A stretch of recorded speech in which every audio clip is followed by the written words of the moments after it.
Good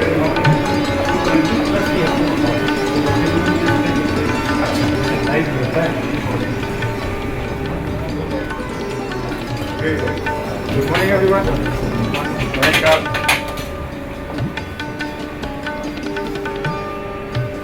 चाय पीते हैं आप लोग? पीते आ रही है?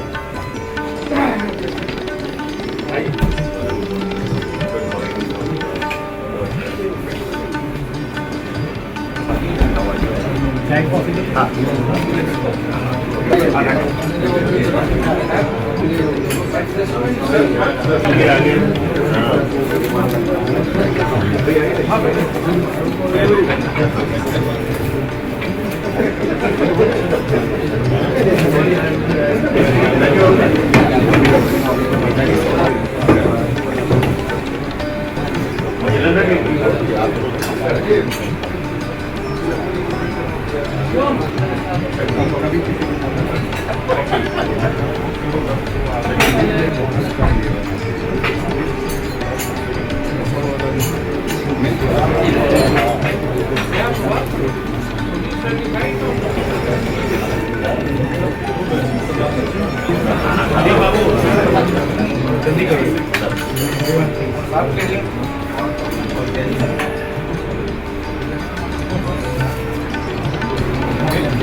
Honorable Mr. Justice Vikram Nath, Judge Supreme Court of India. Honorable Mr. Justice Sanjay Karol, Chief Justice Patna High Court, cum Patron-in-Chief Bihar Judicial Academy. Honorable Mr. Justice Ashwini Kumar Singh, Judge cum JAD2, Patna High Court, cum Chairman Bihar Judicial Academy. Respected Director Bihar Judicial Academy, respected Registrar General and other respected officers of the Registry, respected Member Secretary Bihar State Legal Service Authority, the additional district and session judges, the Chief Judicial Magistrates and the civil judges present in this house. A very good morning to all. I, Kajal Jham, Additional Director Bihar Judicial Academy, on behalf of this esteemed academy, feel extremely honored and privileged to host this historic session in the premises of our academy. I express my heartfelt gratitude to my Lord Honorable Mr. Justice Vikram Nath, Judge Supreme Court of India, for being kind enough to accept the request to address the judicial officers of the state of Bihar and to guide and bless them for their service in the performance of the divine function of rendering justice. I express my gratitude to Honorable the Chief Justice and the Honorable Judges of Patna High Court, cum patrons Bihar Judicial Academy, for sparing their Lordships' precious time to support and encourage us. We are humbled by the gracious presence of my lords. My lord, may we begin with the program? Thank you, Lordship. All we have is the gift of our motherland. To sing its glory is a matter of pride for all. I therefore request everyone present in this august house to kindly stand up for the National Anthem.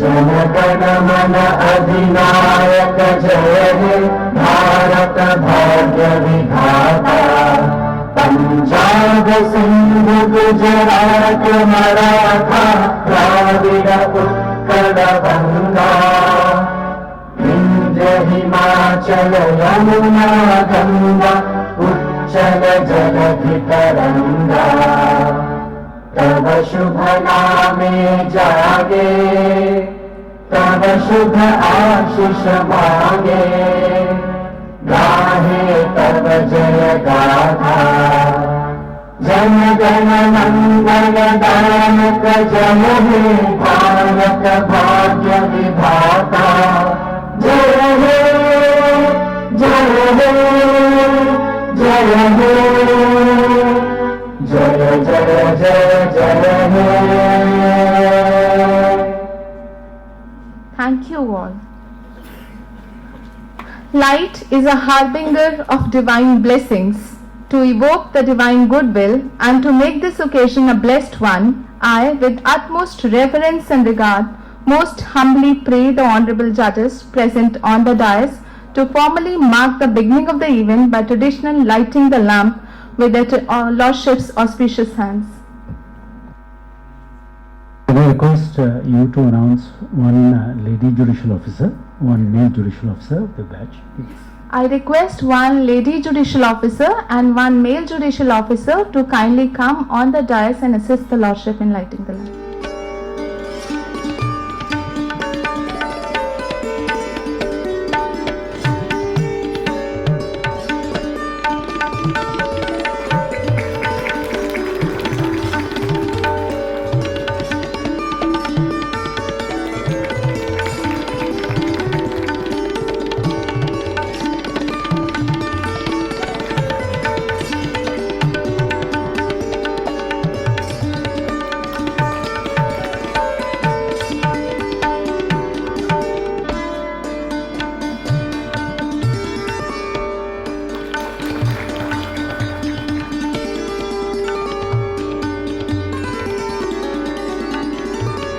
Lordship, thank you officers.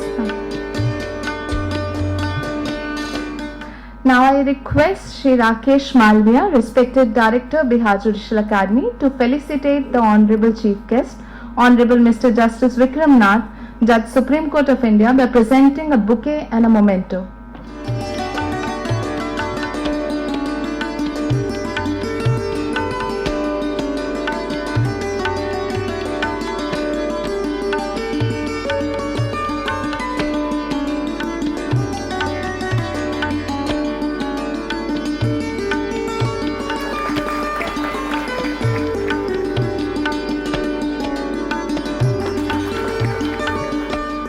I now request respected Director Sir to felicitate Honorable the Chief Justice, Patna High Court, Honorable Mr. Justice Sanjay Karol, by presenting a bouquet and a memento.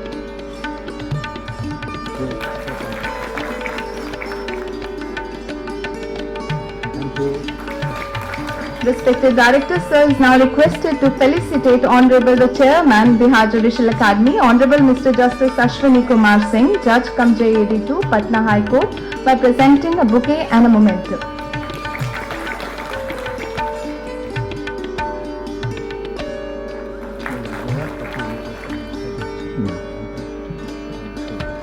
Now I invite Shri Rakesh Malia, respected Director, Bihar Judicial Academy, for a welcome address.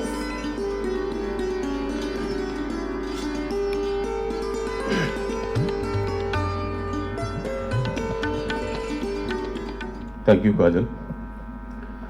Honorable the Chief Guest, my Lord, Honorable Mr. Justice Vikram Nath, Judge Supreme Court of India, my Lord, Honorable the Chief Justice of Patna High Court, Compatriot-in-Chief, Bihar Judicial Academy, Honorable Mr. Justice Sanjay Karol, my Lord, Honorable Judge, cum Jury 2 of Patna High Court, cum Chairman, Bihar Judicial Academy, Honorable Mr. Justice Ashwini Kumar Singh, my Lord, Honorable Judges of Patna High Court, compatrons of the Bihar Judicial Academy gracing the occasion of the dais, the Registrar General and other officers of Patna High Court, the Member Secretary and other officers of Bihar State Legal Services Authority, officers of the Academy, esteemed participant judicial officers of Bihar comprising ADJs, CGMs and JMs. A very good morning. Today is a momentous and memorable occasion for the Bihar Judicial Academy. We all are aware that His Lordship Honorable Mr. Justice Vikram Nath, Judge Supreme Court of India, has been pleased to mark His Lordship's gracious presence to this Academy to bless and address judicial officers of the state of Bihar.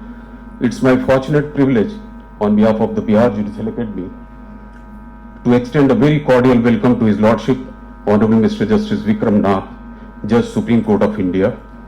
We are indeed delighted that His Lordship has graced this Academy for addressing the judicial officers.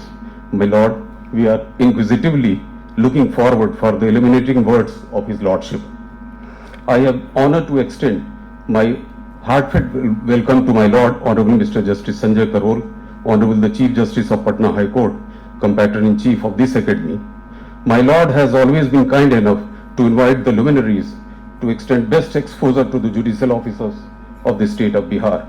We are indeed grateful that Honorable the Chief Justice has invited His Lordship, Honorable Mr. Justice Vikram Nath, Judge Supreme Court of India. With profound respect, I extend warm welcome to His Lordship, Honorable Jury 2 of Patna High Court, Chairman of Bihar Judicial Academy, Honorable Mr. Justice Ashwini Kumar Singh. My Lord has always been a true mentor, guide and source of inspiration for the judicial officers of Bihar. We also have with us the Honorable Judges of Patna High Court in this auditorium, sitting off the dais. With utmost humbleness, I feel particularly honored and gratified to warmly welcome Honorable Judges of Patna High Court, compatrons of this Academy. My Lords have always been keenly inclined to enrich the judicial officers in justice delivery system.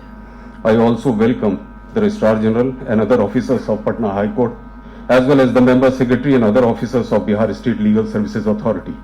Today, in this auditorium, we have additional district judges, chief judicial magistrates from across the state of Bihar to participate in this program.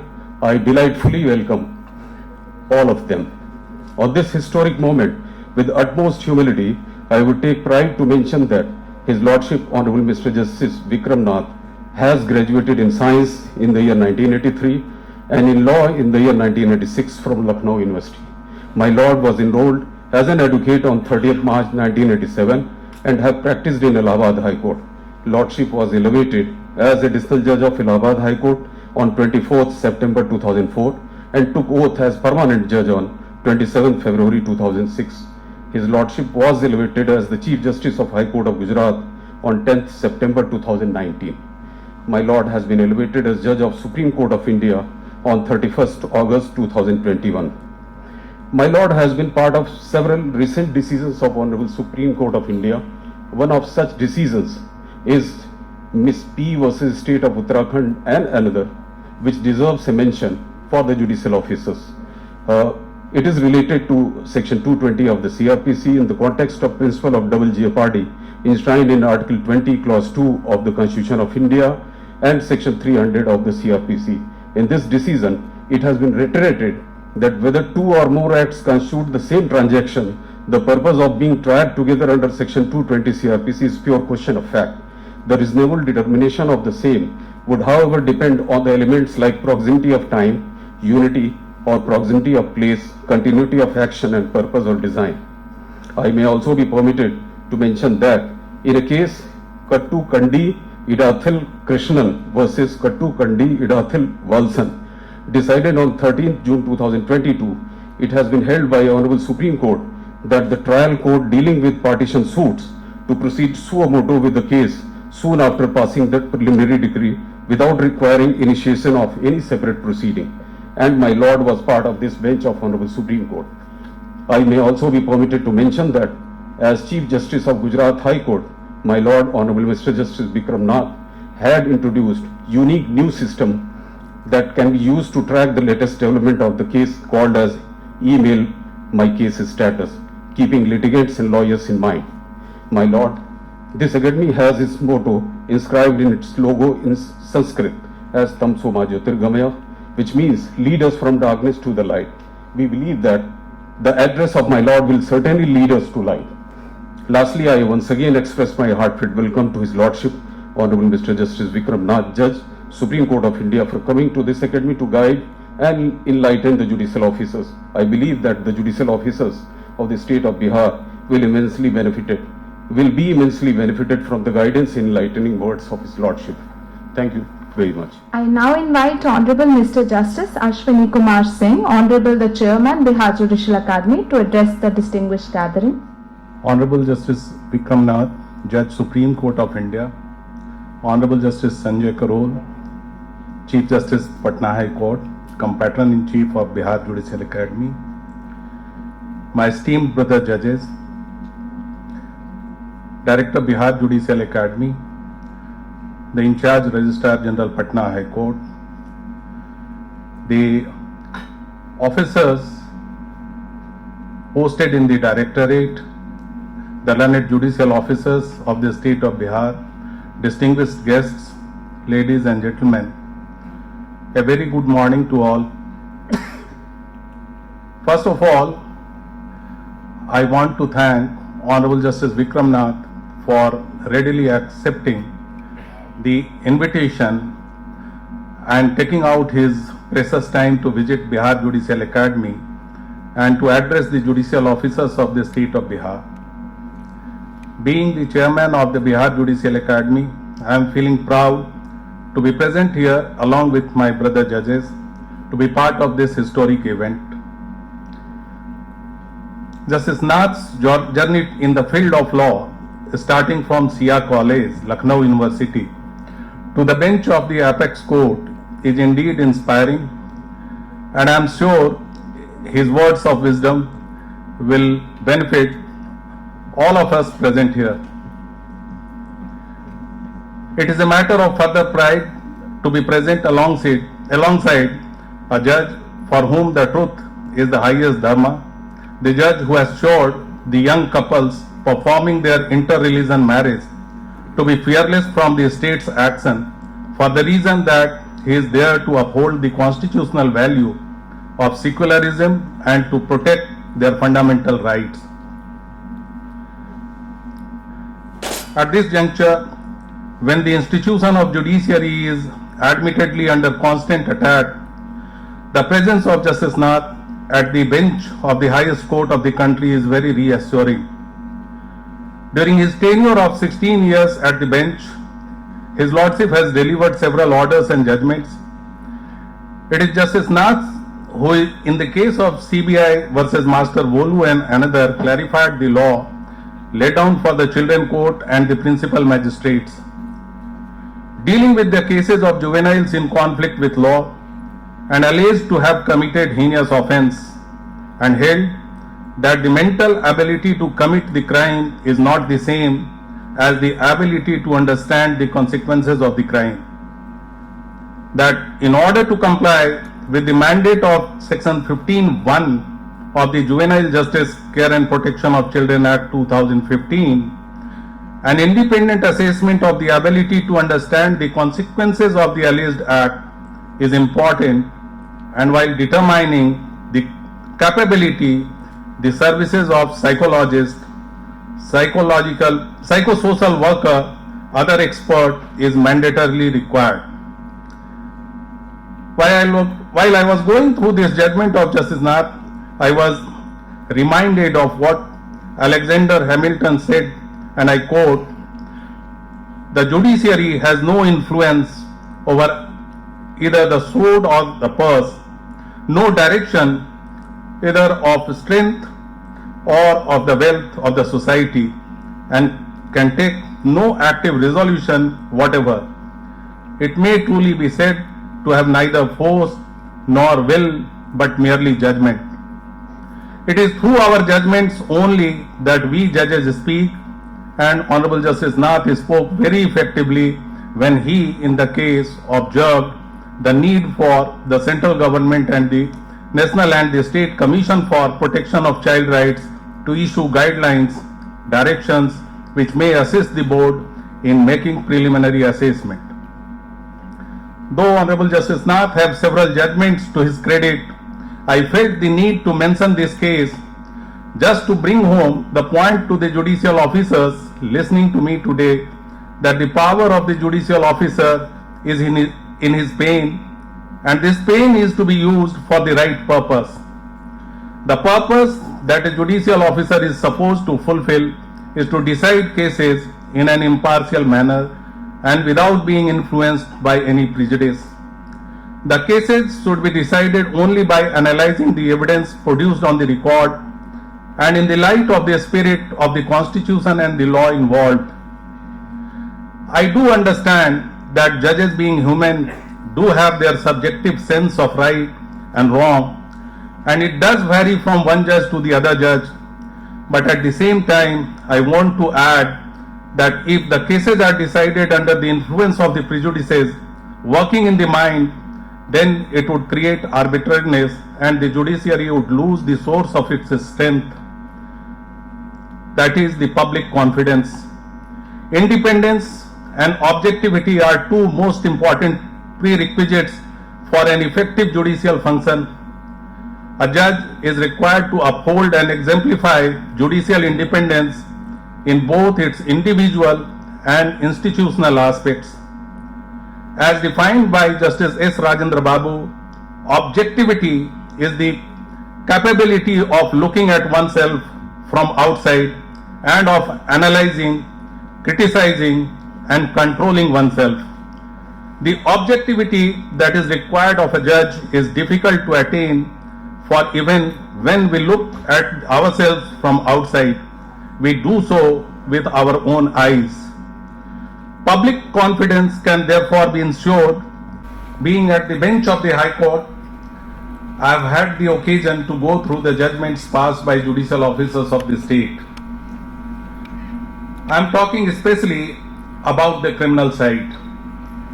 I have felt that judicial officers get swayed by the nature and manner of crime so much that their ability to judge impartially in the light of the evidences produced on the record gets affected. As presently in this auditorium, judicial officers from different districts and cadres are there, I find it an appropriate opportunity to share my concern with these officers. In this speech of mine, I will be referring to the cases without mentioning the respective case title and the learned judge who decided the case. In one of the cases decided very recently, I observed that judicial officer got so carried away by the crime committed that he did not care about the postulates of fair trial.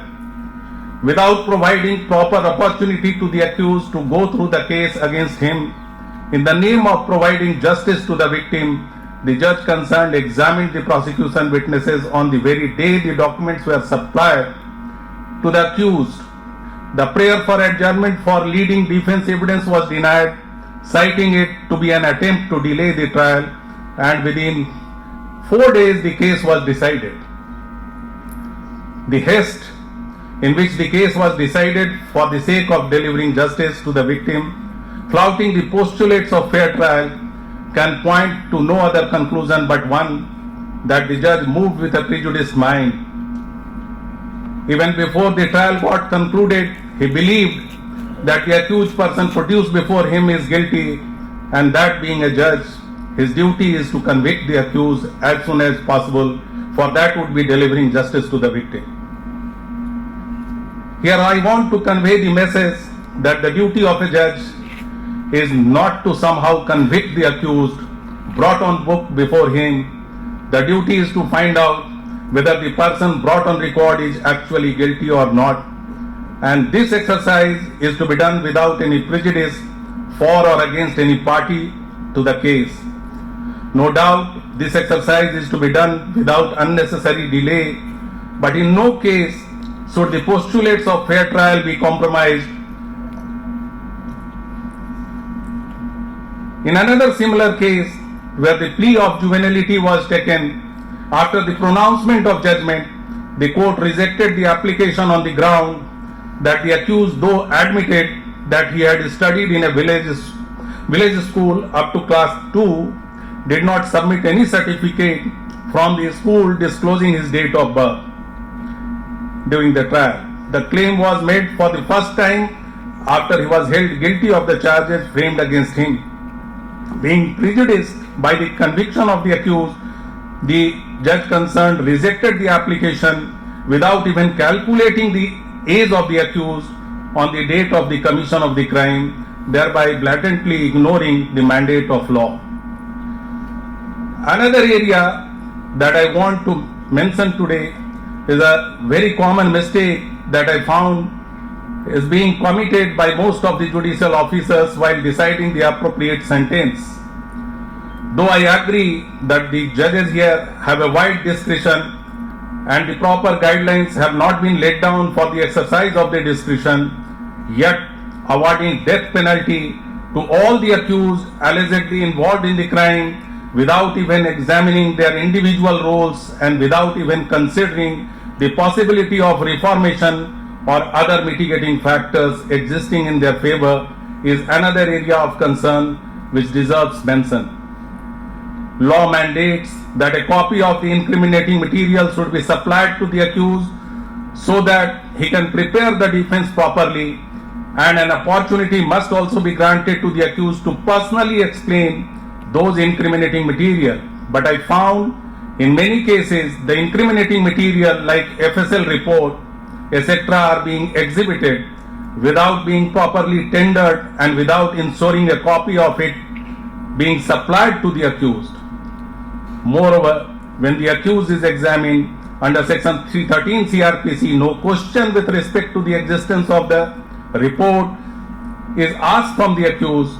Without ensuring these steps, the report is read in evidence against the accused. These are only some of the mistakes that I have been seeing being being committed quite often, though there are many more. No doubt the appellate courts are there to correct the mistakes committed by the trial court, yet we must also understand that all the aggrieved persons do not have the wherewithal to approach the higher court. The mandate to deliver justice applies equally to all the courts, be it trial court or the appellate court. Last but not the least, I want to say that a judge is great not because of the results he reaches, but because of his attitude towards the process of the decision. The guiding light of judge are detachment, rigorous integrity in dealing with the facts of the case, refusal to resort to unworthy means, no matter how noble the end is, and dedication towards the court as an institution. On this note, I would like to conclude. I thank all of you for listening to me with equal anticipation as yours, as if not more. I look forward to the illuminating address of Honorable the Chief Justice and Honorable Justice Vikram Nath. Thank you, Lordship. We are immensely grateful to His Lordship for the enriching address. I now invite Honorable Mr. Justice Sanjay Karol, Honorable the Chief Justice, Patna High Court, cum Patron-in-Chief, Bihar Judicial Academy, to address the august gathering. On the dais,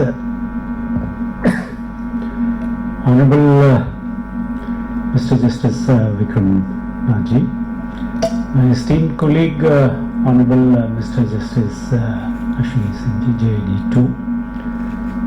Off the dais, my esteemed colleagues, my family, the judicial officers present here, and those who would be watching this program once it is made online.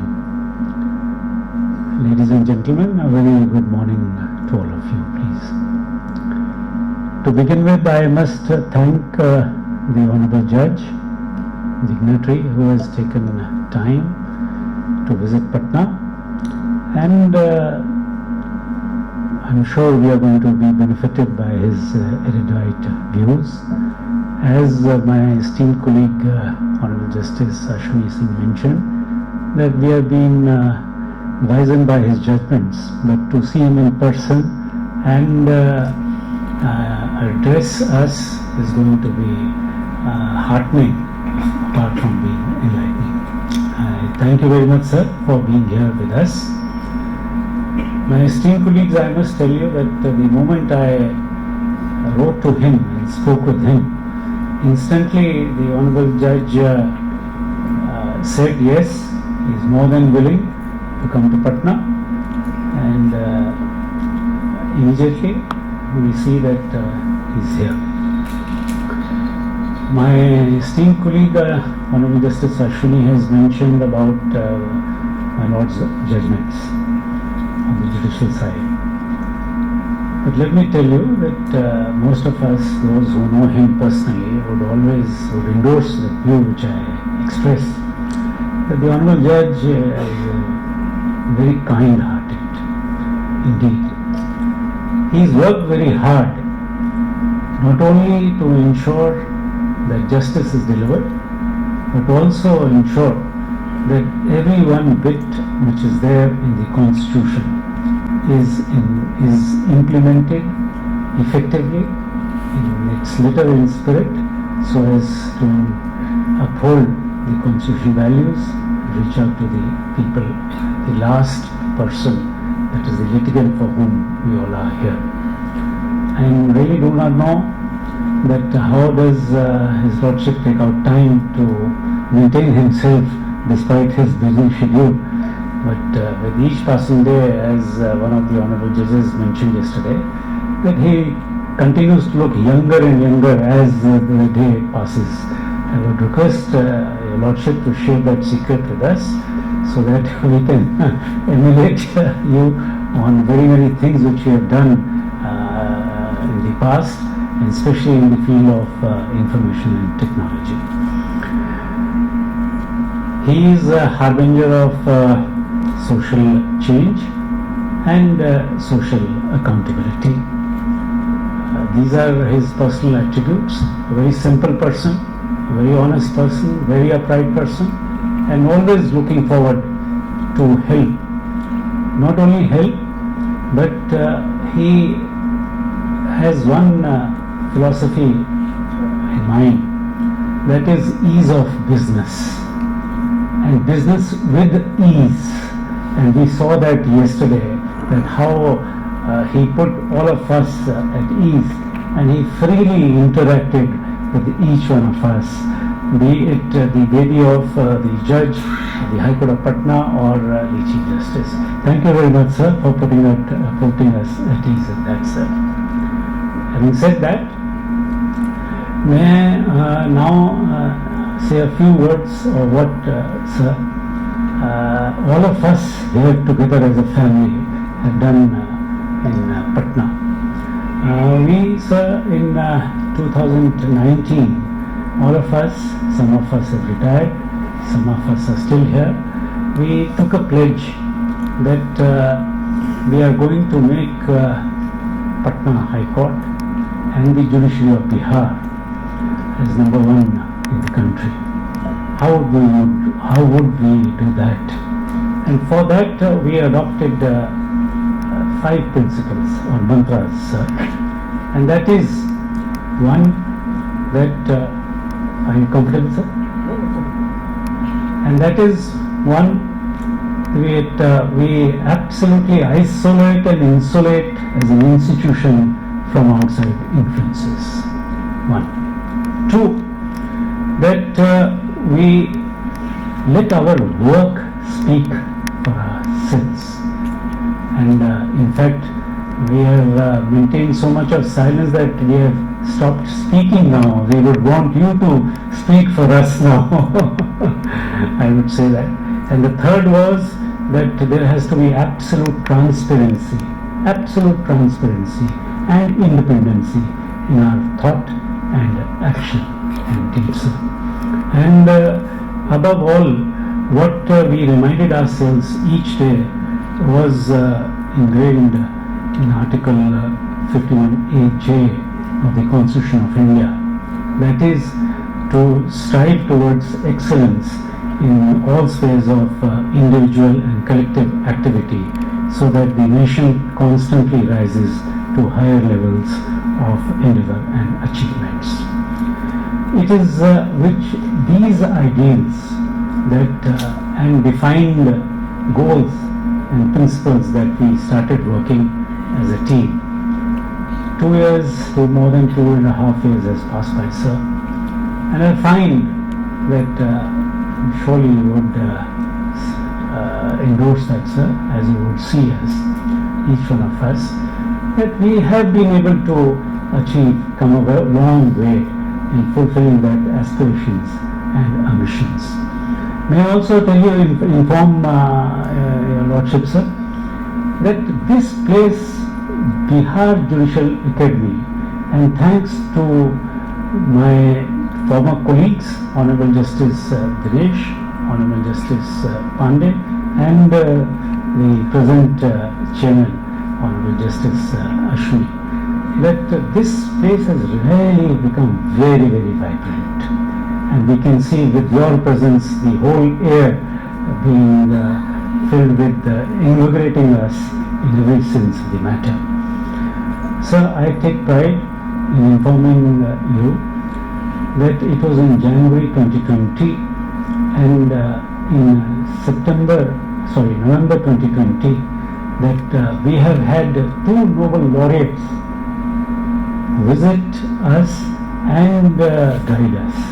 And January was His Holiness the Dalai Lama, and in September 2020 through virtual mode it was Mr. Kailash Satyarthi who came and addressed us and educated each one of us.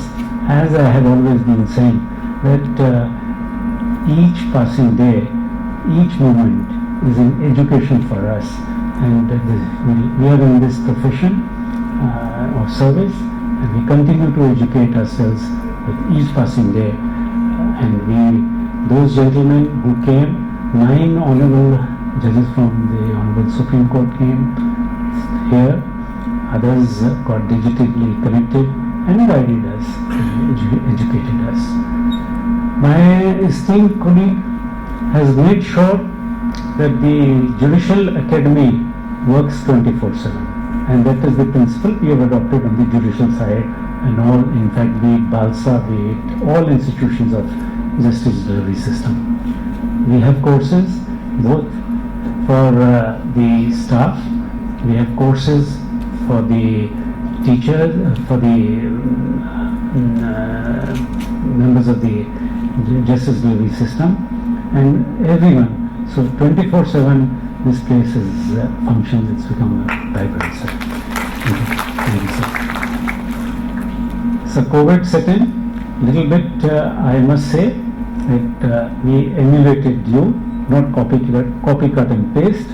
While you were doing live streaming from Gujarat, we took this opportunity of evolving systems, and we do take pride in one fact, sir, that 3-4 of my honorable judges, a team was there, evolved systems and mechanisms, and we made sure that not even for a single day the doors of all courts in Bihar, be it the High Court or be it the Court of the Municip, was shut for enforcing the civil liberties of the citizen.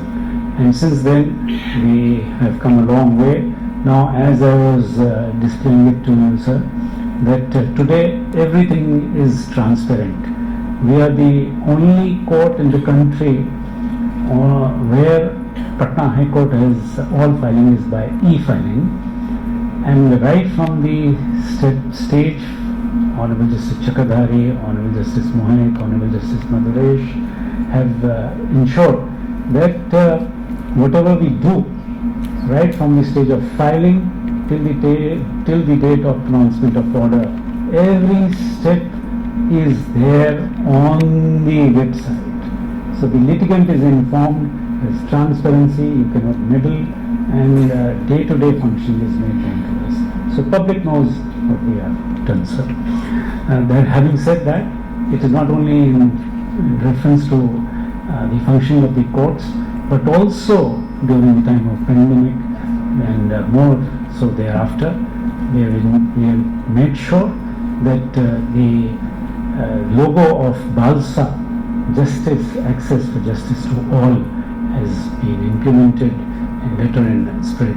My esteemed colleague, Honorable Justice Amanullah, Honorable Justice Bajantri, and Honorable Justice Ashutosh have been taking care of all this. My compliments to each one of the Honorable Judges here for that.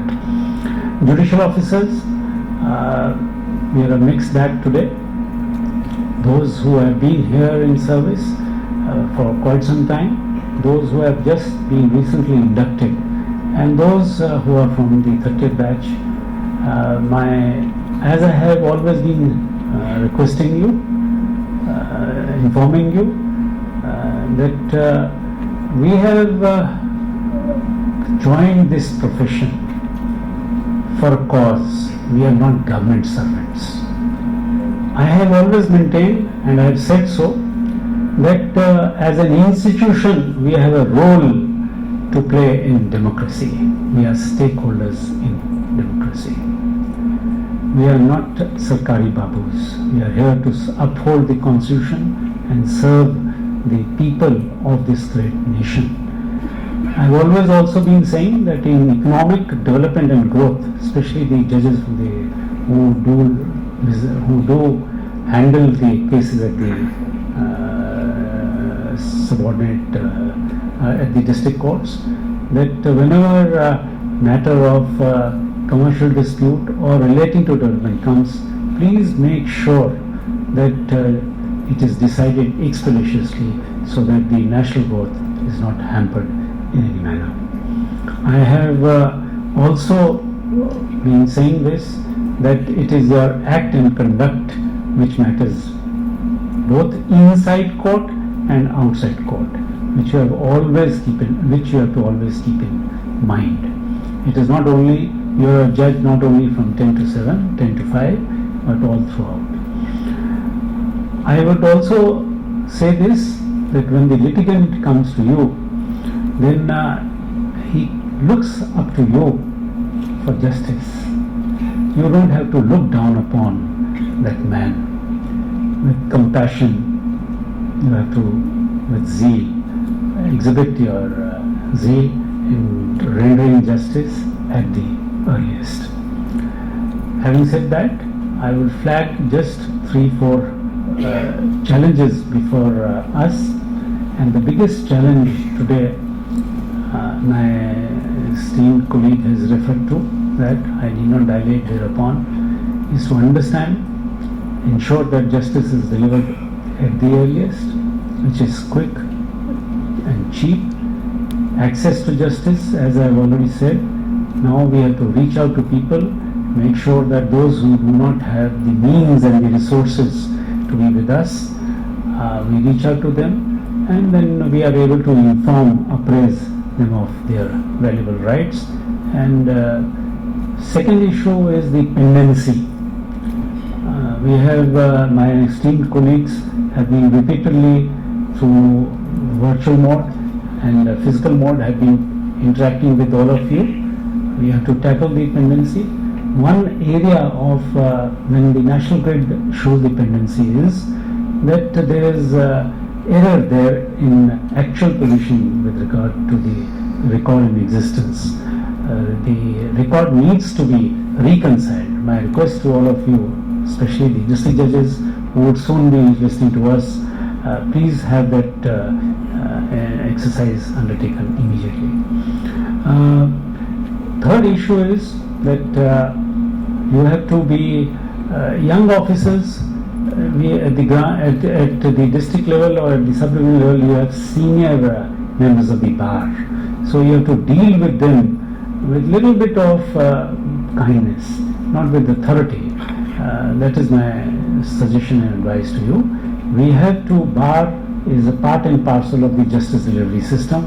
We have to always ensure and that they assist the bench, the judges in the manner that the judgment which is delivered for the litigant, that is the last court, because litigant of taking in view the socio-economic profile of the state, litigant can hardly afford to reach high court, much less the Supreme Court. So that should be your last court. That your judgment should be such that there is no scope for interference. That is my request and suggestion to all of you.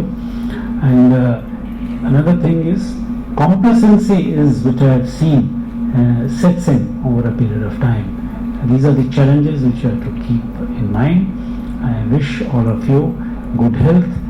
The more you are happy, we have made sure that in the last 2 years of the pandemic, that each one of the judicial officers are given, their personal lives are made comfortable in as much as the residences are provided and the infrastructure is there.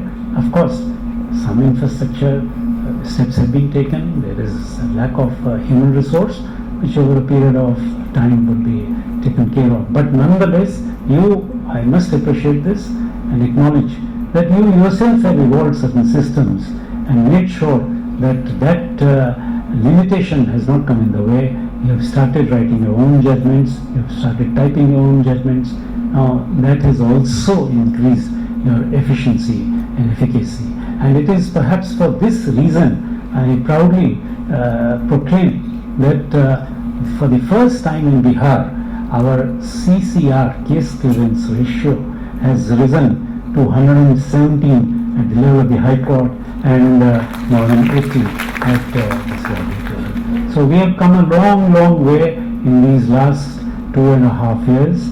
Hopefully, as I said in the morning, that we have stopped speaking because we have only adopted one philosophy, that our actions would speak. But I am sure that your Lordship would be our spokesman everywhere else. Thank you very much, sir. Now I invite, with utmost humility, I now invite Mr. Justice Vikram Nath, Judge, Supreme Court of India, to bless and enlighten us all with their Lordship's kind address. इस भव्य सभागार में उपस्थित सभी को मेरा प्रणाम। सर्वप्रथम तो मैं माननीय मुख्य न्यायमूर्ति जी से अनुमति चाहूँगा कि मैं हिंदी जो हमारी मातृभाषा है और अंग्रेजी जो हमारी कोर्ट की लैंग्वेज है, दोनों में आप लोगों से बात कर सकूं। अनुमति है जी। Hon'ble Mr. Justice Sanjay Karol, Chief Justice, Patna High Court. Hon'ble Mr. Justice Ashwini Kumar Singh, Executive Chairman, Judge in Charge, Bihar Judicial Academy. My brothers, judges, Patna High Court, and all my family members, judicial officers of the state of Bihar. After hearing Justice Singh and Justice Karol, I was just sitting and pondering over there that I may not be a disappointment for all of you, because Justice Singh said that I will be giving some illuminating speech, and Justice Karol said that there would be an erudite delivery. I am neither going to fulfill either of the two, expectations of these honorable judges.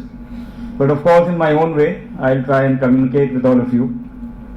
When Justice Karol called me and requested me to come, so I said, Chief, this is not my cup of tea to, give addresses and all.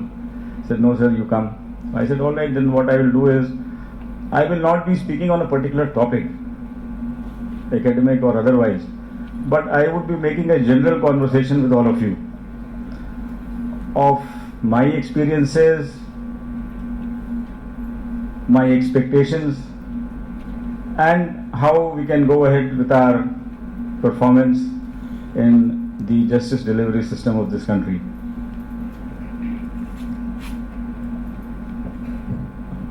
I come from a background, my grandfather was a lawyer in the Sessions Court, a purely criminal side lawyer.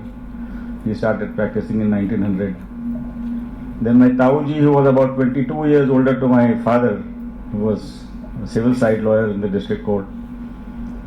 Then my father took up practice and he was a lawyer on the revenue side, the agricultural property consolidation, land revenue. He was state counsel for the Board of Revenue in Uttar Pradesh for 25 years. So when I started practicing in the district courts, in fact, I'll tell you honestly that right from class 11, 12, my father would send me to courts. He would send me to Lucknow to, brief lawyers whom he would refer cases to the Board of Revenue. Then in district court also, having some property in the city and in the rural area, there used to be litigation. तो तारीख पे हम कचहरी चले जाते थे और दिन भर वकील साहब के पीछे पीछे घूमते थे तारीख लेने के लिए. आप सब लोग अधिकारी थे, हम भी आपके सामने खड़े होकर के उस तरह से, साहब तारीख दे दीजिए, वकील साहब कहीं हैं, समय दे दीजिए थोड़ी देर, कोई एडजमेंट एप्लीकेशन, ये इसको यहाँ से हम, हमारा चेहरा नहीं दिख रहा है हमको, सब लोग देख रहे हैं. Just remove this. So I have my experience is right from getting a खतौनी from the लेखपाल. पता नहीं आप लोगों ने कभी निकलवाया है कि नहीं, लेखपाल से खतौनी निकलवाना कितना मुश्किल काम होता है, और वहाँ से लेकर के सुप्रीम कोर्ट तक में एक आध अपीयरेंस कभी हुई है. मैंने हर लेवल पे काम किया है. Mutation proceedings, demarcation proceedings before tehsildar, naib tehsildar, appeals before sub divisional officer, commissioner court revision, board of revenue second appeal division, high court of course, Central Administrative Tribunal, Debt Recovery Tribunal. NCLT was not there then. So I have worked on all levels, on all platforms, and how I have good experience of how the system functions.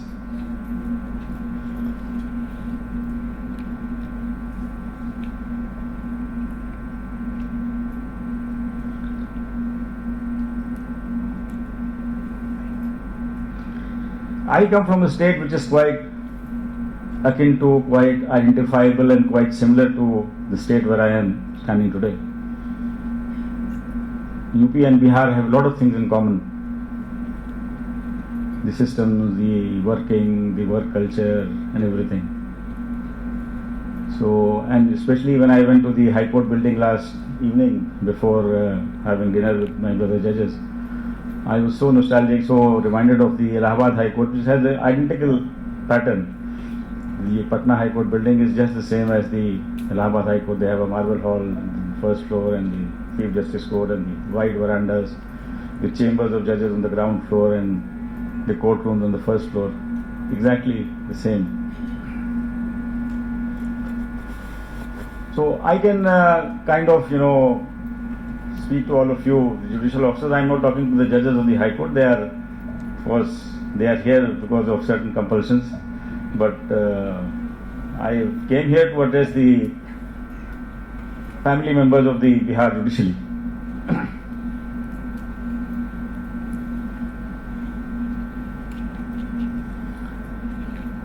I believe a lot of you have recently joined the services, and before that you were either practicing or working somewhere, or maybe studying and preparing for the examinations. But now that you have entered the cell of this institution, जिसको हम दहलीज कहते हैं, आप जब आपने दहलीज पार कर ली है और आप इस जुडिशरी में आ गए हैं, तो आपकी लाइफ पूरी ट्रांसफॉर्म हो गई है. अभी कल कुछ यू टर्न की बात हो रही थी, हमको तो नहीं कहेंगे कि यू टर्न हो गई है, but it's completely changed. You are now in a system which is completely different from a free world.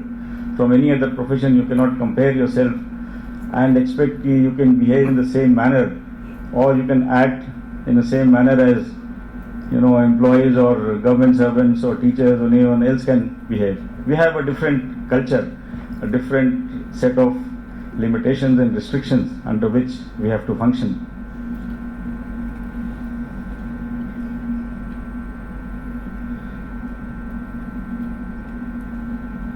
The new setup of this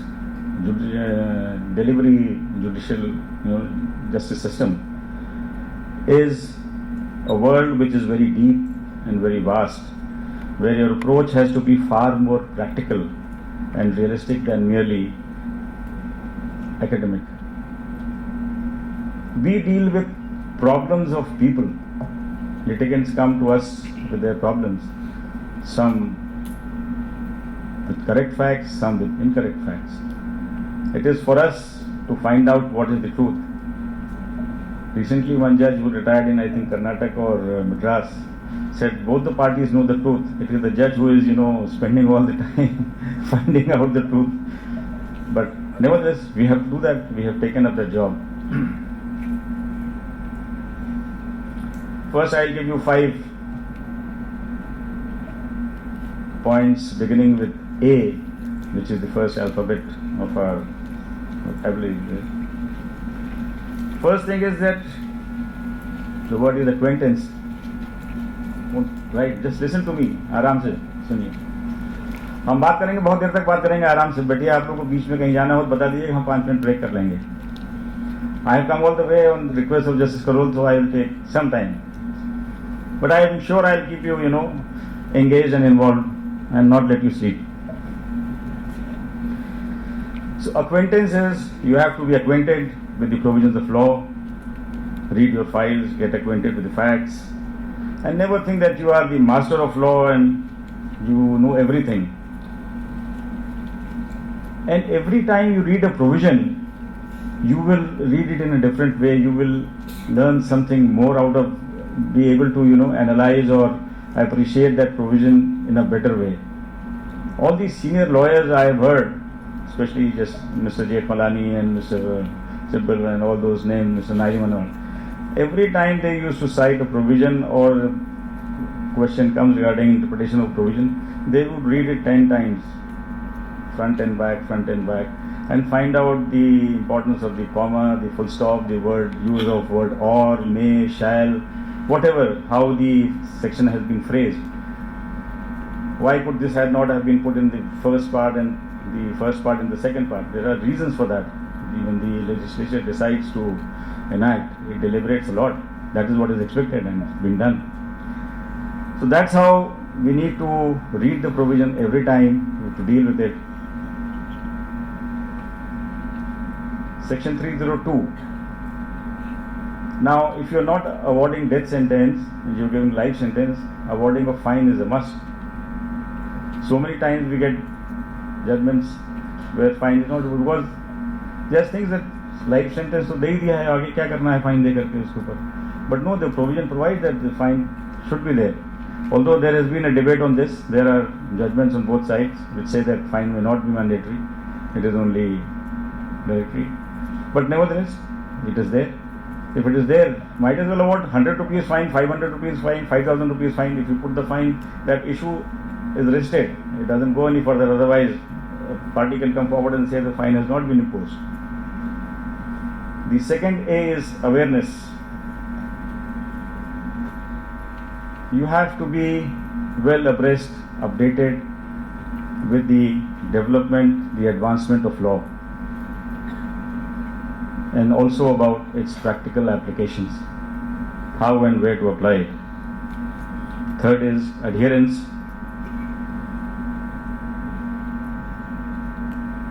We know the law, we know the facts, but the adherence is that we have to adhere to the established laws in letter and spirit. We cannot deviate from that. Just as Brother Ashwini mentioned about a trial which was concluded in 3 to 4 days course, the crime was heinous, the judge was very much influenced by that crime. But then the procedure prescribed, you have to follow, you cannot ignore it. Just to bring somebody to prove that he is guilty and he is to be sentenced immediately. Instant justice is not, speedy justice is different than instant justice. Two different things. So we need to be careful about that. Then fourth is the word attentive, alert.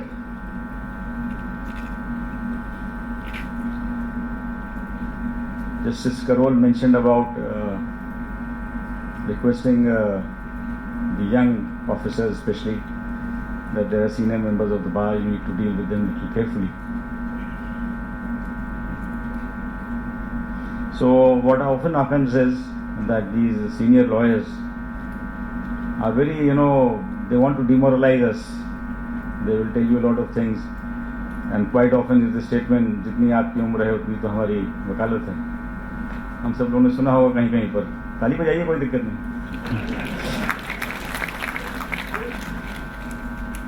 अधिवक्ताओं से deal करना एक अपने में कला है, तो उसके बारे में मैं अभी यहीं पे बात कर लेता हूँ बजाय आगे चल के बात करने के.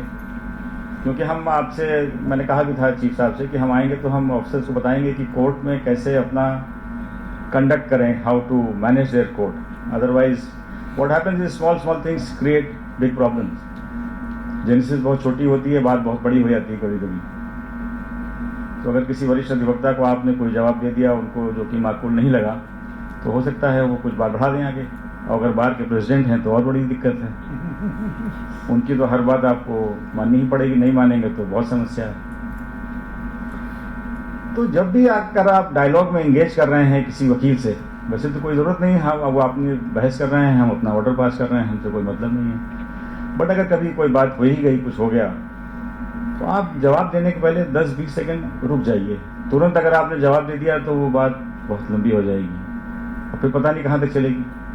अगर हम 10-20 सेकंड 30 सेकंड रुक गए उनकी बात सुन करके, और अपने गुस्से को जो दिमाग में करंट दौड़ता है उसको अगर हमने पास हो जाने दिया, एक बार इधर से गुस्सा उधर से निकल गया एक कान से दूसरे कान से, तो वो बात वहीं ठंडी हो जाएगी. हमारे उस पर ये कहना कि हमारी उन्होंने बेइज्जती कर दिया, नहीं, बेइज्जती किसी की बोलने से नहीं होती. बोलते बहुत लोग बहुत खुश रहते हैं, रोज़ अखबार में पढ़ते हैं, मीडिया में देखते हैं क्या है. अगर ऐसे हम लोगों से इफेक्ट होने लगे तो हम कुछ काम नहीं कर सकते, कोई सिस्टम काम नहीं कर सकता. क्योंकि there is always somebody to take another view. आप एक सेंटेंस, एक स्टेटमेंट दीजिए आज, उसके दो पहलू हो सकते हैं. कोई इधर से कहेगा हाँ, कोई इधर से कहेगा नहीं. तो हमको क्या फ़र्क पड़ता है, हम क्यों उसमें जाएं बहस करने में. गुस्सा आता है, हमें भी गुस्सा आता है, बहुत ज़ोर से गुस्सा आती है कोई बदतमीजी करता है तो. मगर ये कि अगर उसको हम मजाक में टाल दें, क्या बात है वकील साहब, आज सुबह घर से डांट खा के आए हैं, नाश्ता नहीं मिला है आपको, ठंडी चाय मिल गई, क्या बात हो गई, क्यों यहाँ कोर्ट में चिल्ला रहे हैं आप, आवाज़ ऊंची कर रहे हैं. आवाज़ ऊंची करने की जरूरत है, आपकी बात है ये, हम सुन रहे हैं आपको, हम मना नहीं कर रहे आपको बहस करने से, आप बहस करिए अपनी. तो that will, and plus at the same time if you have some light humour in the court, depends कैसा माहौल है, not that you have to deliberately create it, but in a given time if there is an occasion you can आराम से आप मुस्कुरा के कुछ कह सकते हैं जो कि किसी को पिंच नहीं करती, हर्ट नहीं करती. फिर आपकी बॉडी लैंग्वेज पर डिपेंड करता है कि आप कैसे किसी बात को कह रहे हैं. तो कोर्ट में ये बहुत ज़रूरी है हम लोगों के लिए. अक्सर ये प्रॉब्लम खड़ी होती है कि अधिवक्ताओं में और अधिकारियों में कुछ गर्मा गर्मी हो गई और बात बढ़ जाती है. हमारे पास कोई डिफेंस नहीं है, हम पब्लिक प्लेटफॉर्म पे जाके अपना बयान तो दे नहीं सकते कि हम भाषण देंगे जा करके वहाँ. हम तो जो कुछ करेंगे चुपचाप अपने लिखा पढ़ी में कर सकते हैं. उनके पास बहुत सारे हैंडल्स हैं, तो हम क्यों जाएं. Why should we drag it to that extent that it becomes bad.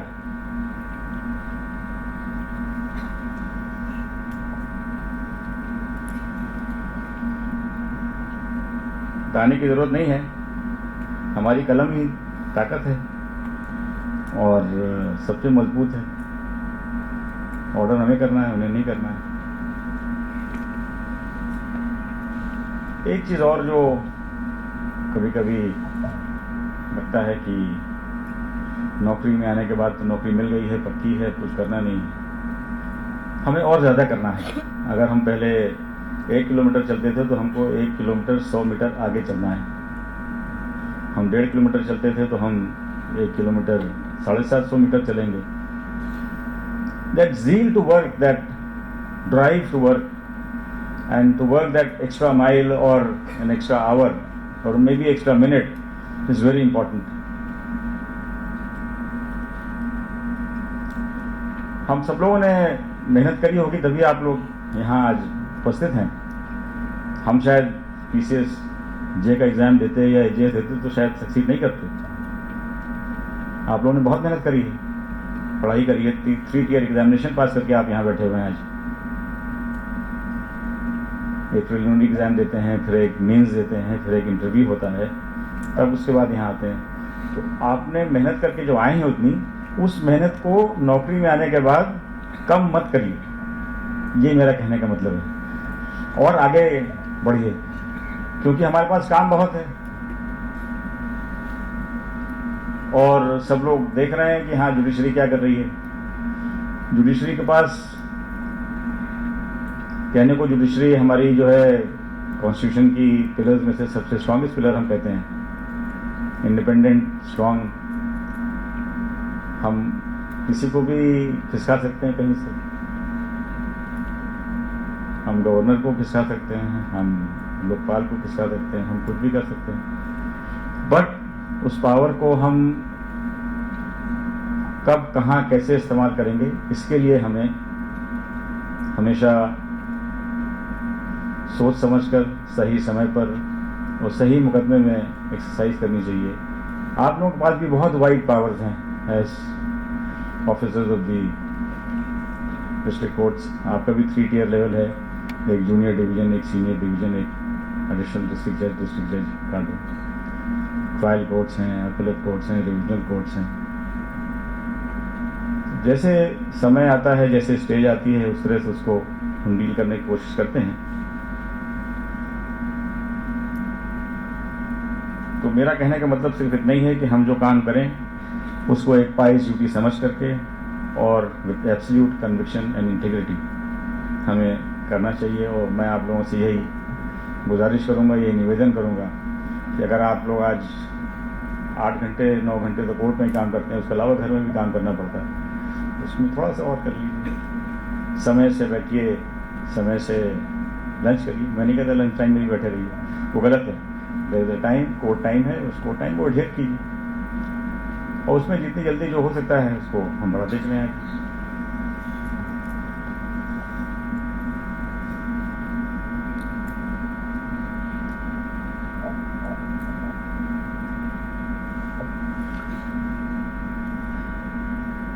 अभी भी कहा जाता है कि कभी कभी कुछ कहते हैं कि पब्लिक का फेथ जुडिशरी से उठ रहा है। हम कहते हैं गलत है। अगर पब्लिक का फेथ जुडिशरी से उठ रहा है तो मुकदमे ज़्यादा क्यों हो रहे हैं? मुकदमे तो बढ़ रहे हैं। So I don't agree with that statement. The public still has immense faith in the judiciary and that is why it is still approaching the courts and we are loaded with cases. There is a lot of expectation and delivery to be given by us to the public, to the litigants.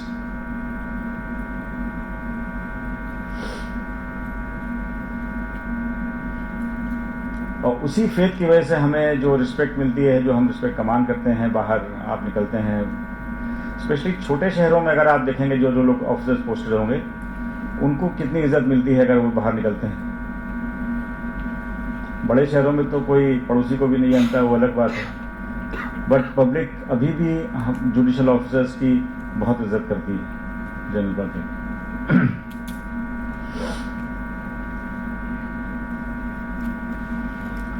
कुछ मैं ऐसे बोल रहा हूँ, कुछ मैं लिख के लाया हूँ, वो भी पढ़ूंगा थोड़ा सा, तो सुनिएगा। The Constitution provides for a 3-tier judicial system of courts: the district courts, the high courts, and the Supreme Court. The foundation of this temple of justice rests on our district courts. आप लोग कर्णधार, आप लोग नींव हैं इस judicial system की पूरी। हम लोग तो ठीक है, अखबार में ज़्यादा छाए रहते हैं, सुप्रीम कोर्ट और हाई कोर्ट कुछ ऑर्डर कर दिया, डिस्ट्रिक्ट कोर्ट पता नहीं चलता, बट मेन तो फर्स्ट इंटरफेस आपका लिटिगेंट के साथ होता है फर्स्ट लेवल पर। आप छोटी छोटी समस्याओं को उसको डील करते हैं, किसी का नाली किसी ने बंद कर दिया है, किसी का पानी कहीं से बह रहा है उसको गिर गया है, कोई कब्जा कर रहा है बगल में वो आ गया है, किसी भाई का कोई शेयर नहीं दे रहा है दूसरा भाई तो पार्टीशन छूट आ गया है, so many things right from the trial stage you deal with it. If the foundation is strong, the strength will automatically flow upwards. Personally speaking, I am averse to referring to the trial courts and district courts as subordinate courts. Gradually this is changing. Nobody now generally refers to as subordinate courts. I call it trial court, the district court, the appellate court or the revision court, whatever.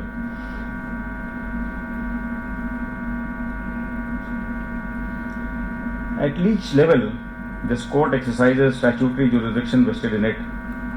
In exercise of the jurisdiction, each court is independent, neither subordinate nor inferior to any other court.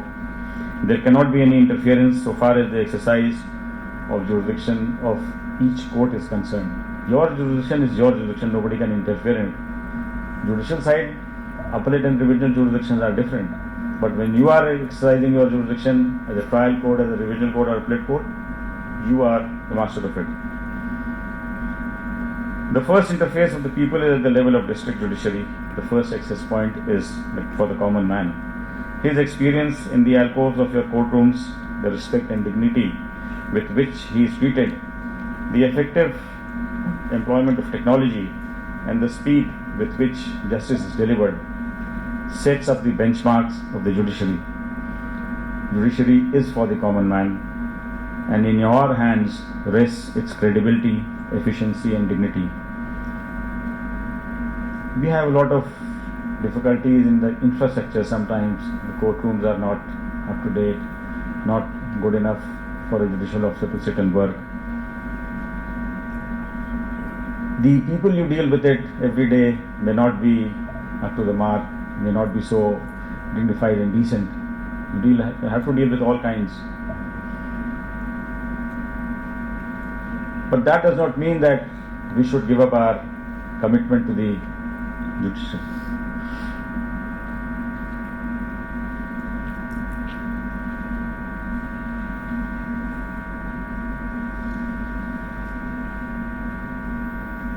We all deal with cases after hearing both sides and judge the issue, what is right and what is wrong. At the same time, we are being judged by the litigant, by the common man. What we are doing. We are always under constant gaze. What is the judiciary doing? What is the district level doing? What is each officer doing? Every officer is assessed by the public, the litigant, the lawyers as to how you are behaving.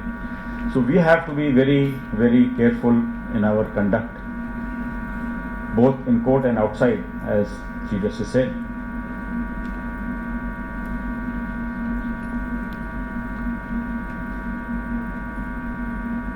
Justice is something which should, be embedded in your mind and heart both. You should be doing justice everywhere. I will tell you आप मेरी सनक कह सकते हैं या कुछ भी कह सकते हैं. घर में मंदिर होता है सबके यहाँ, मेरे यहाँ भी है छोटा सा. मैं बहुत ज़्यादा पूजा पाठ नहीं करता, बहुत मंदिर नहीं है, अनशीष नहीं हूँ, भगवान में मानता हूँ. तो अब मंदिर में 2-4 हनुमान जी भी हैं, शंकर जी भी हैं, गणेश जी भी हैं, सब लोग हैं. तो मैं फूल चढ़ाऊंगा तो सबको एक एक जरूर चढ़ाऊंगा. अगर ज़्यादा है, 4 है तो उसको बीच में रख दूंगा. दिमाग में है कि नहीं, भगवान भी हमारे लिए, हमको तो उनके साथ भी न्याय करना है ना. तो ऐसा नहीं कि हम केवल हनुमान जी को सारे फूल चढ़ा देंगे और शंकर जी और गणेश जी को छोड़ देंगे. तो this it's there in my mind. I just thought I'll share it with you. So that's how this justice should get into you. You must do justice with your family, with your wife, with your children, with your parents, with your brothers and sisters, with your relatives. कोई इसमें फर्क नहीं कर सकते. आपके 3 बच्चे हैं तो तीनों में आप एक को कम करिए, एक को ज़्यादा करिए.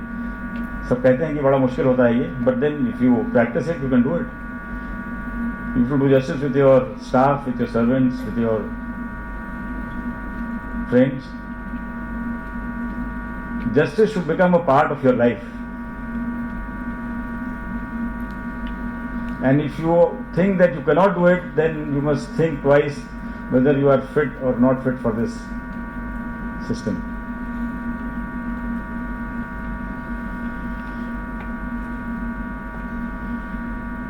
Our conduct is not only with the lawyers and litigants, but our conduct should also reflect with the staff we deal with in our courts. Everyone is having helping hands. You cannot work alone, get the files, remove them, set them, keep them. There must be 4 or 5, 6 people attached with your secretariat.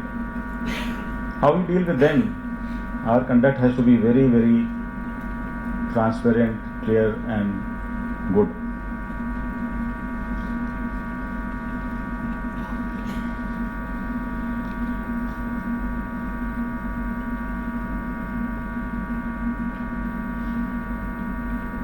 The judicial system has a different language. We don't use language of a common man or the government, or our language is very different. What we speak and write, both. We have to be accurate with our usage of words. We have to be specific, discreet and concise. And what we speak in court is also equally important. We have to be careful while speaking, because one loose word can create a lot of problem. All of you must have experienced, I don't need to tell you, but still I thought, since I would be addressing some new entrants here in the judiciary, it may help them in building up their career in this. The tone, tenor and carping comments, whether spoken in humor or not, do not augur well for a judge. It's very important to mind your language. As simple as that. Let the pen speak and not the tongue. Any kind of vitriolic or loose comments, hasty arguments must be avoided at all costs. And secondly, we cannot stoop down to the level to match what a lawyer or a litigant may say. If we start matching with that, then we will become the same. We are no different than them. Just as sometimes I tell my family members, my friends and all, who get into an argument with your servants, I said, why should you even get with an argument with your servants? If he has done something wrong, don't argue with him. Just tell him this is not right, you do it next time right. Correct yourself. If he gives back a reply, speak quiet, let him do. If he doesn't do, throw him out. Don't have to argue with him. You can't come down to that level and deal with him in that level. Respect of anyone is, human respect and dignity is different. But coming down to a level to match an argument of somebody who you must always think yourself above everyone else. And if you do that, you will be happy and peaceful in life.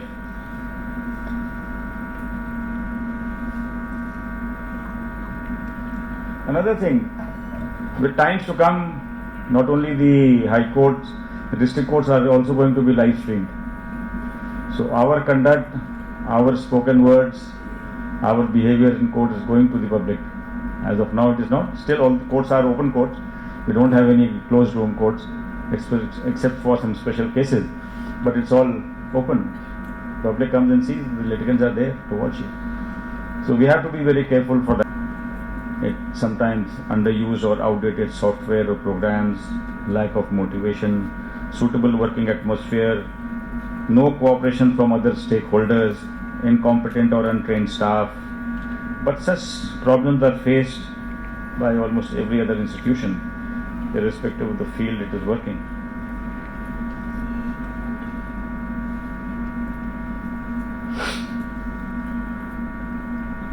But within those limited and restricted resources that we have, we still have to do our best.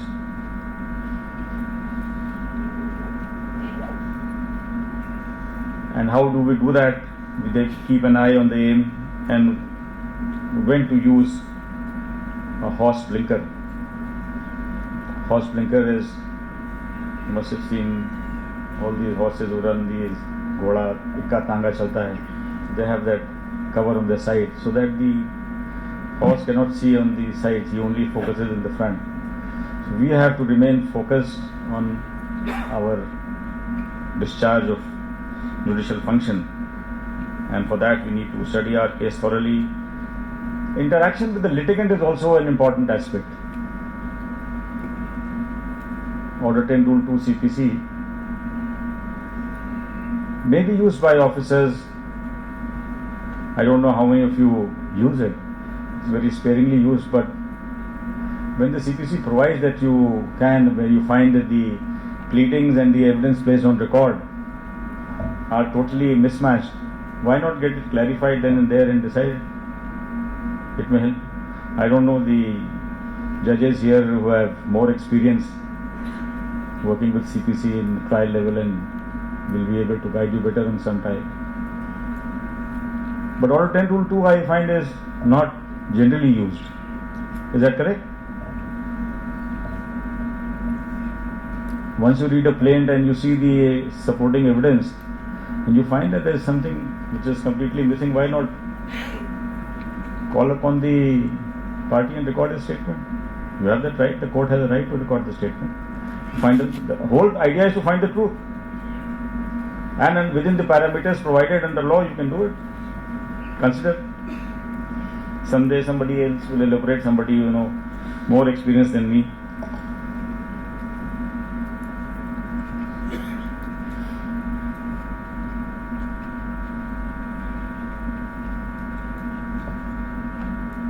Another aspect is that the trend in Uttar Pradesh also, and I believe in Bihar also, is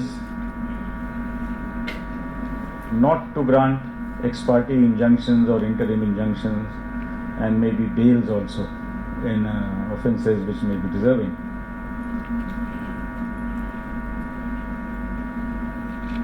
You see, for injunction, two parties come. One who is a genuine sufferer, somebody is trying to encroach upon his land, who will come for an injunction.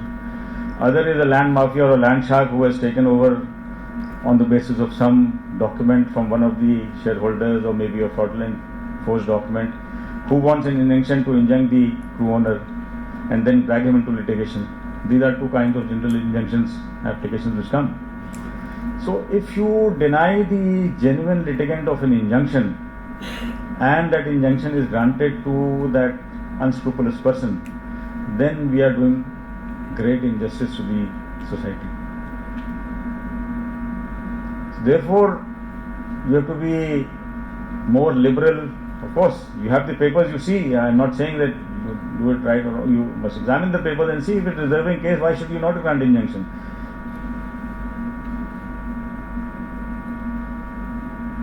The other is the same about bails, which is further adding cases in the higher forum. Maybe it is rejected by the magistrate, it goes to the session, then it goes to the High Court. So many times it comes up to the Supreme Court. So whatever is due according to your, don't be afraid of granting injunctions or don't be afraid of granting bails in a deserving case. Where that is a failure, then it is not doing justice to your profession and to the society.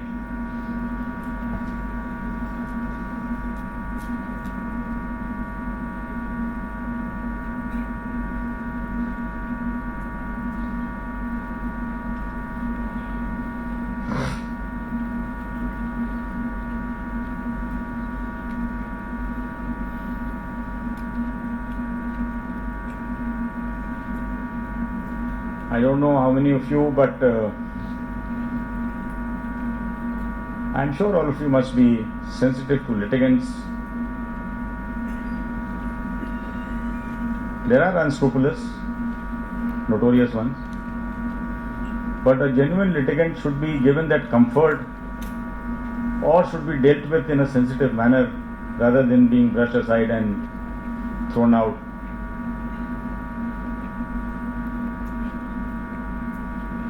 Sensitivity is something which is, apparent,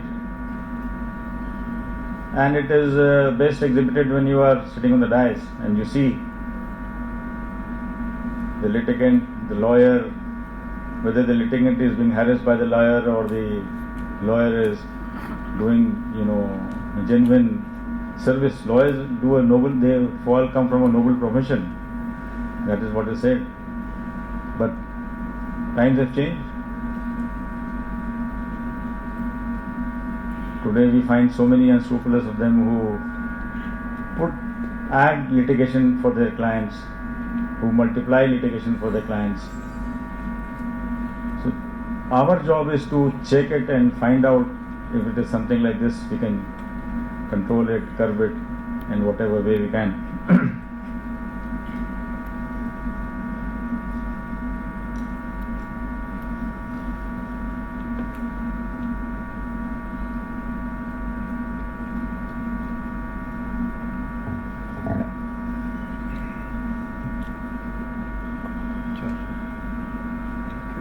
I said a little earlier that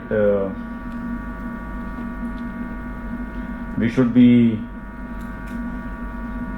avoiding any kind of verbal altercation with lawyers or maybe a litigant and unscrupulous one who may start misbehaving in court. But then at the same time, our respect and dignity cannot be allowed to be compromised or curtailed by any means. But that is not only that you go and have a direct altercation to save your respect and dignity. No. It can be done in many other ways.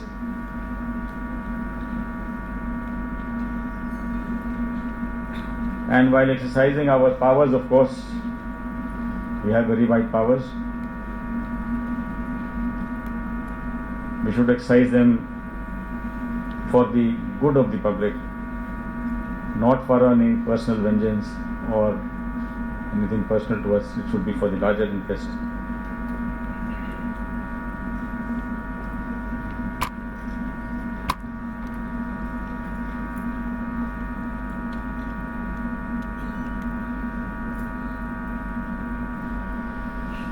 The difference of perspective shall always be there, as on this side of the bench, with the judge taking a view of things in that capacity after hearing both the sides, and on that side of the bench is an advocate doing everything for his client. If that essential difference is kept in mind, the root cause of clash whittles down. A judge should understand and keep in mind this difference. This will help him to keep calm, cool and always balanced. If a just as I said earlier, the job of a judge is sacrosanct, the job of lawyers is noble. A relationship of mutual respect is sine qua non for a healthy atmosphere inside a court. Honesty is the best policy and morality is the ultimate authority.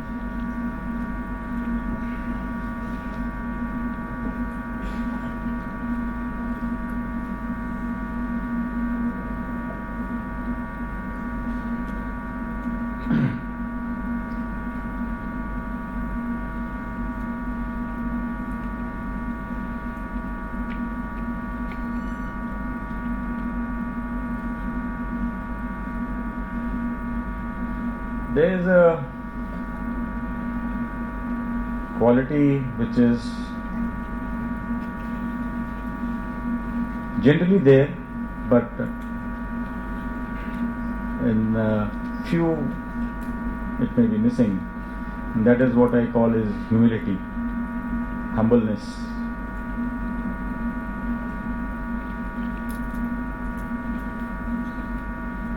Humility is a quality which takes you very far, gets you a lot of respect, gets you a lot of recognition, acknowledgement everywhere. एक साहब बहुत अक्खड़ हैं, एक साहब बहुत मुलायम हैं. मुलायम से मतलब ये नहीं कि हम फर्म नहीं हैं, हम सिर्फ हम्बल हैं कि ठीक है हम आपको इज्जत दे के बात कर रहे हैं.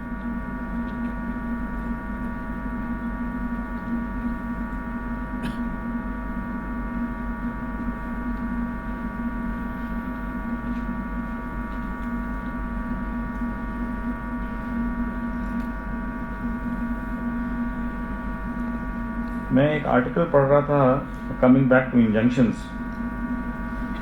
If learned chief permits me, may I read two passages, one from Tagore Law Lectures on grant of injunction and the other is by a famous English author. Just take 5 minutes.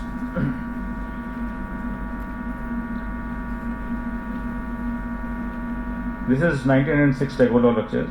Since an obligation includes every duty enforceable by law, this form of specific relief, it would appear, is applicable to all cases where one person can enforce a duty against another, or to use the correlative term, where a person is vested with a right which empowers him to constrain the other to adopt a particular line of conduct or to do or abstain from doing a particular act.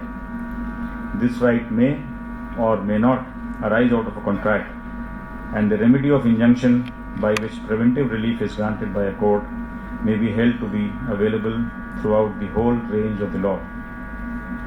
But the jurisdiction is carefully defined in the specific relief act and to some extent circumscribed.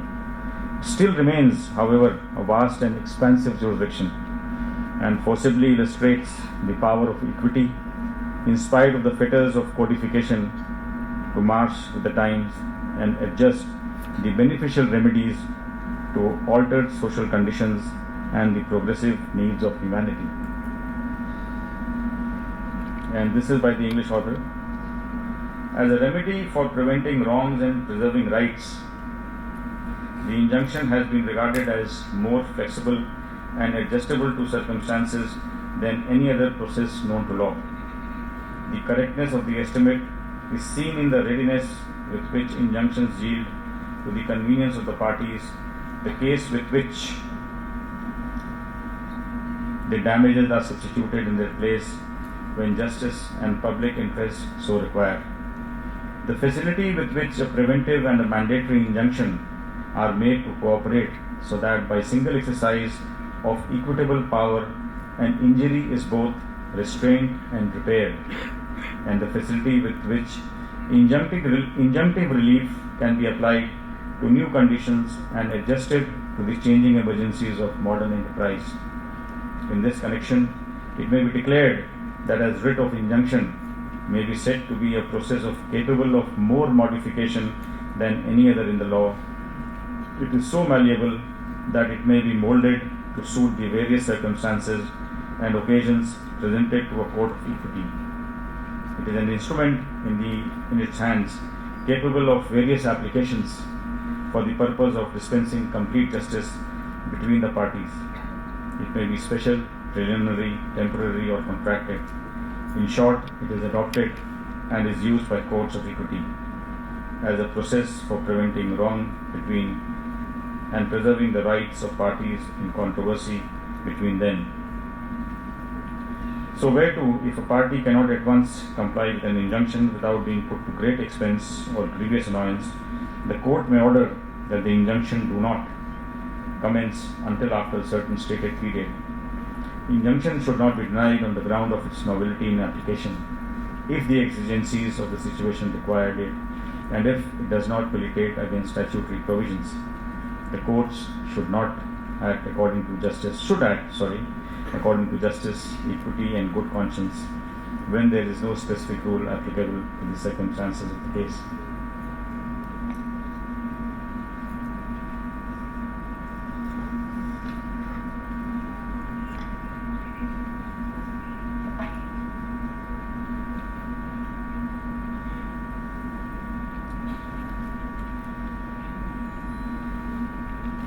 There is another very common aspect which is sitting in the society, and of course we are also part of it, that we have started accepting mediocrity. We should and we must avoid it at all costs. It has to be of the superlative degree and not mediocrity at any level. We have to do our best and not just compromise or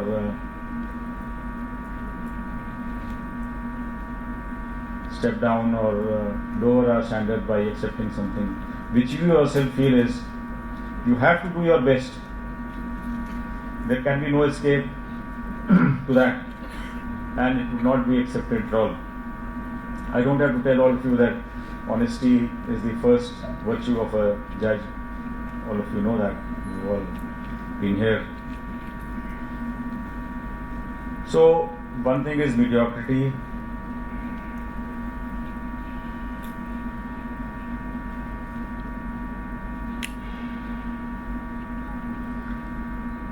Second is I am very ordinary. But I believe that I can produce extraordinary work.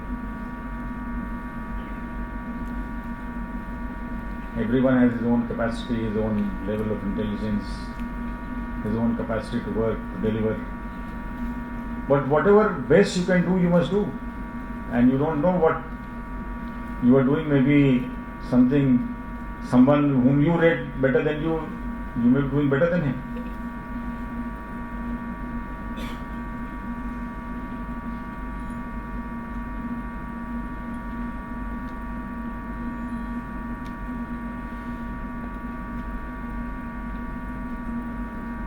As already pointed out that we have all been, rather your team leader here, the Commander General and all his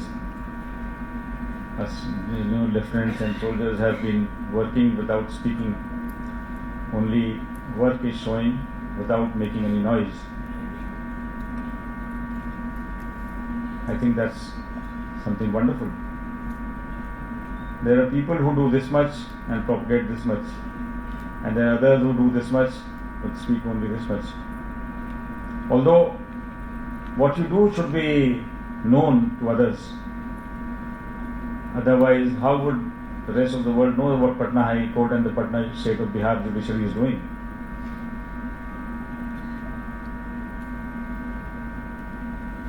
We may not blow this thing out of proportion or beyond what we have done, but what we do should be communicated and should be, put on the public domain so that the others know.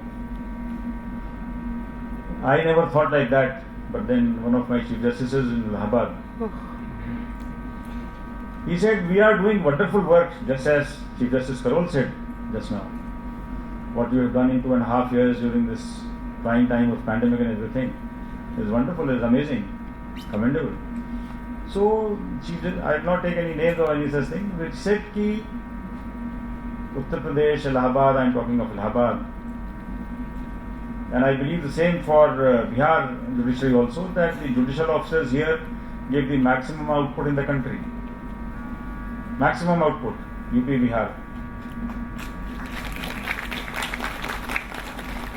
The high courts give the maximum output per judge. There are so many other high courts who include applications and disposals and say we have disposed of so much. In a criminal appeal, you file 10 applications and you say you have disposed of 11 matters. In a civil case, substitution application, that is one disposal. I was shocked. How do you count? And you claim that you are doing so much of work. We count disposals as a final closure of a matter, not miscellaneous or interim applications. So he said ki we are doing much better, we are doing the best. And why should we not tell the rest of the world that we are doing the best? So I would request Chief Justice Karol form a committee of a couple of judges and some officers who are interested in some writing work and and pen down everything, put it on record and send it across. I did not know that Bihar High Court, Patna High Court has everything online, or filing is online. Total filing online. You may be filing physically also. Only online. That's wonderful, amazing. I came to know only just now when he told me. This should be known. Nowhere else it is being done. Even Supreme Court accepts physical papers every day.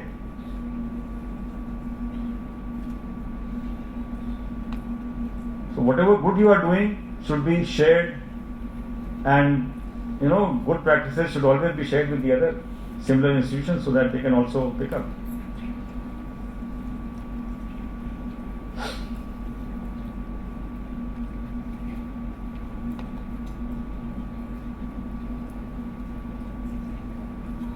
Another very important aspect which all of you should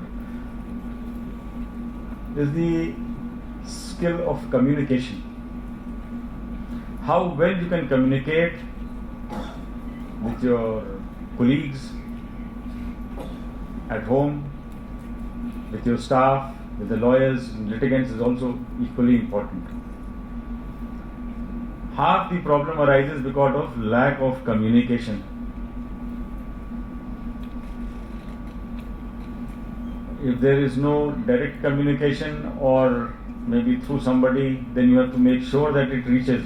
There has been some miscommunication between Chief and myself, because of which I missed out on something yesterday. Anyway, that's beside the point. Nothing serious. So communication has to be effective, clear, discreet, and if necessary make sure a second time whether it has been actually communicated or not.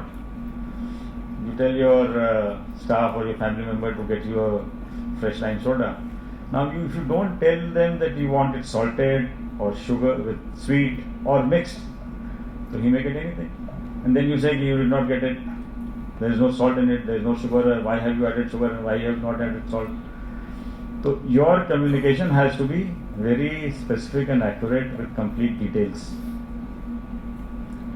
And so is in court also.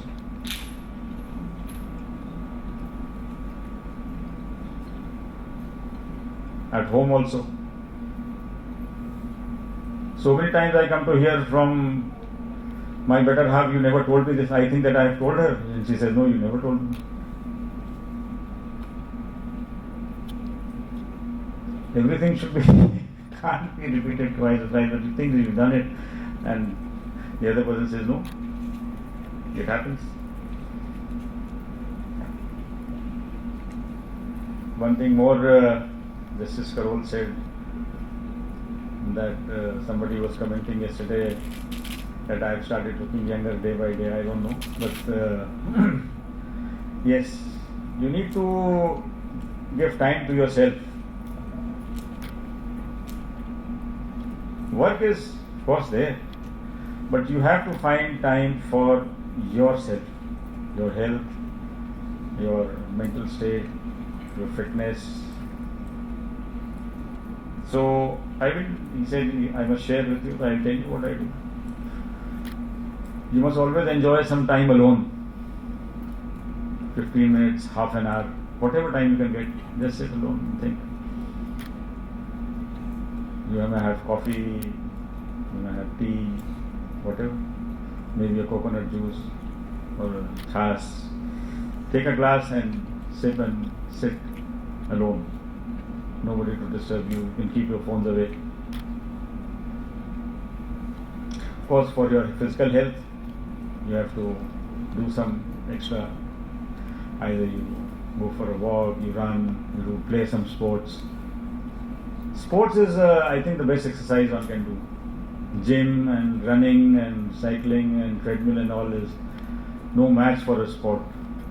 You play table tennis, badminton, squash, lawn tennis, whatever, football, cricket.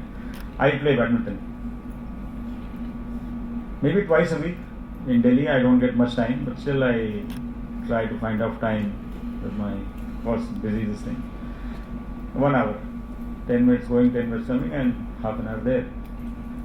2-3 games, just keeps you away from everything else. You are focused only on where the shuttlecock is going, how fast it is coming, where it is coming. These are all stress busters. So a sport in life will keep you happy. Listen to music. शेर और शायरी, गज़ल, जो भी पुराने गाने अच्छे लगते हैं, evergreen songs, English, Hindi, whatever. मैं कई भाषण में तो कुछ सुना भी आता हूँ, कभी कभी यहाँ नहीं सुना सकता। बार फंक्शन में मैं कुछ सुना देता हूँ, लखनऊ में भी सुनाया था, अभी मैं गुजरात गया था, वहाँ भी कुछ बोल के आया। दुनिया के कहीं यूट्यूब पे मिल जाएगा आपको।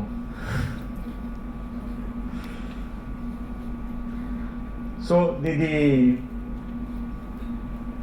bottom line is work hard and then party harder. That is what going to keep you going, keep you happy, keep you in a good frame of mind. You can work better, you can deliver better. Otherwise, if you are stressed all the time, how do you work? With stress on mind, you cannot work. You need to have a congenial atmosphere at home, outside, to work. Interact with your friends, spend time. Evenings are there. And these times we have a lot of good facilities available.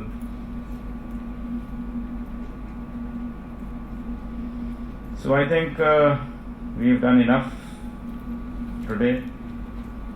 And I am so thankful to Honorable Chief Justice for inviting me. I think this is the first time somebody has thought me, worth to come and address the judicial officers. I really thank him from the bottom of core of my heart. And I really don't know whether I have been able to communicate with all of you or not. Even if you take 10% of what I said, I'm sure it's going to help you a long way.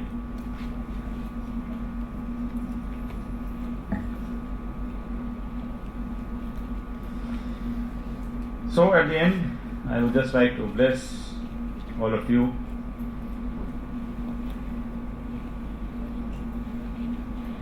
With one more A, all the very best for an extremely bright future and successful judicial journey ahead. Do your best, make your mark, and if you do good, it's not only for you, it comes to your children also. Your good is a blessing to your children.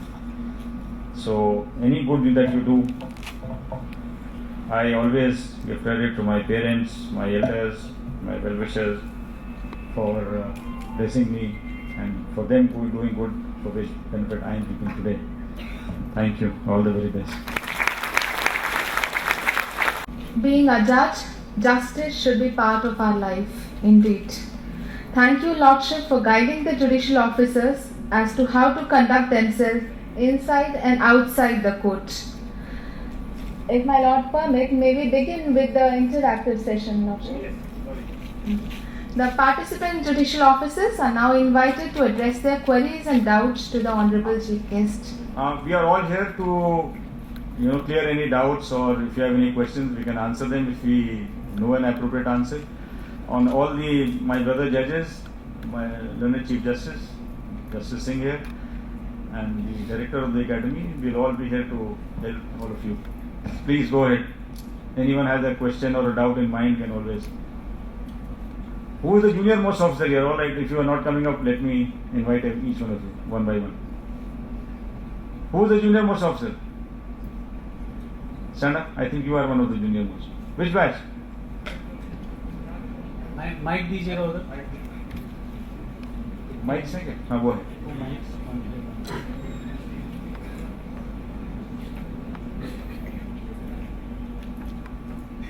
Yes.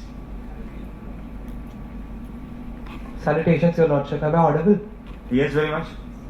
Your Lordship, I am from. First, let me know your name. I am Nilesh Bhardwaj. I am presented at Hilsa, which is a subdivision of Nalanda District. You are in the junior level cadre? Yes, Your Lordship. When did you join? 2020, 31st January 2020. 2020. More than 2.5 years. Yes, Your Lordship. All right. Yes. Your Lordship, I would like to ask a specific question, which has happened a couple of days back. It's a little problem. So, what was happened is that police was on a patrol duty, and during patrolling they found a vehicle which was unattended. When police frisked the vehicle, certain stolen materials were recovered. Police lodged the FIR against the unknown driver and the unknown owner. Subsequently, one person appears before the Honorable Judge and he seeks anticipatory bail, which is granted to him. On this fact alone, the charge sheet is filed by the police officer.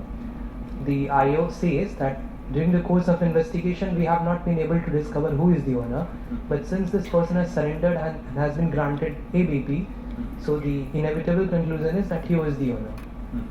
Now police lodges, files the charge sheet. The matter, the learned magistrate issues the process. One fine day, for the sake of better appreciation, I am naming this person who has secured ABP as A. One fine day, someone by the name appears in my court and he says that whosoever has obtained the bail has personated me, because I am A, and on the date of the alleged offence and 3 months before that and 7 months after that, I was in judicial custody. So obviously he would not have committed the offence, because how he would have driven the vehicle had he been in jail. So he prays for the grant of cancellation of the bail, which was cancelled by me. So my question is, Your Lordship, was it an appropriate order which I had passed? Answer his question. Brother Ashwini Singh will answer your question. Once you have passed the order, you should forget about the case, because it is the headache of the superior court where the matter will be challenged. And just to add one line, whatever you do, if you've done it with your good conscience and honesty, you must always stand by it and think that what you've done is right. Don't get swayed by somebody else telling you what you did was wrong. This, no, I have done right. Be confident of everything. Coming on merit, Yes.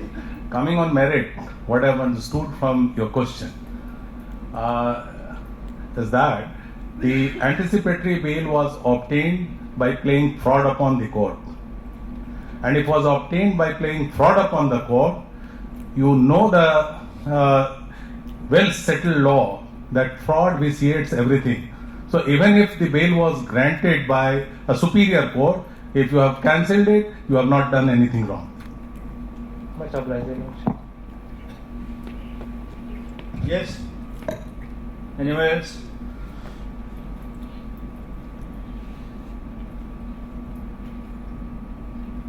Alright, who is the junior most lady officer here? Which is the last batch which got selected? When did they join?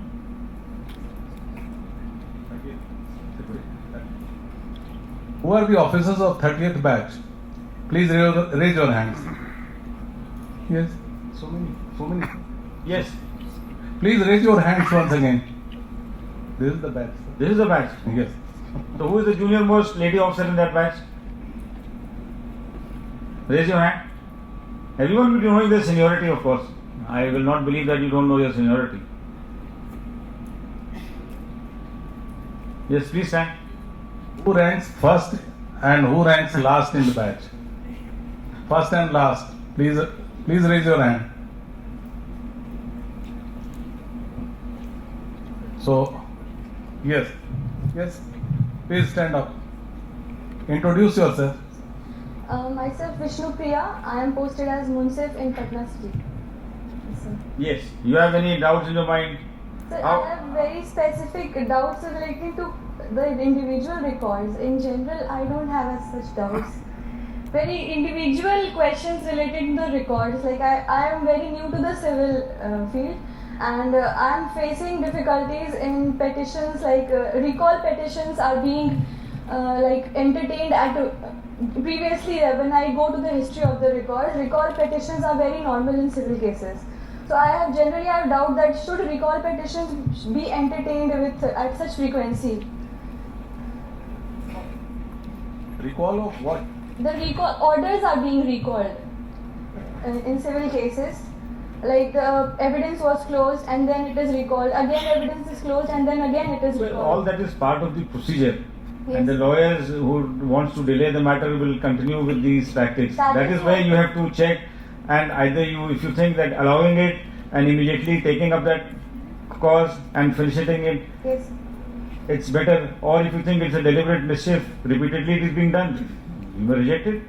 Yes, sir. You have to examine it on the facts of each case. Yes, sir. Somebody, there will be a genuine recall application who was prevented from appearing or cross-examining for some genuine reason.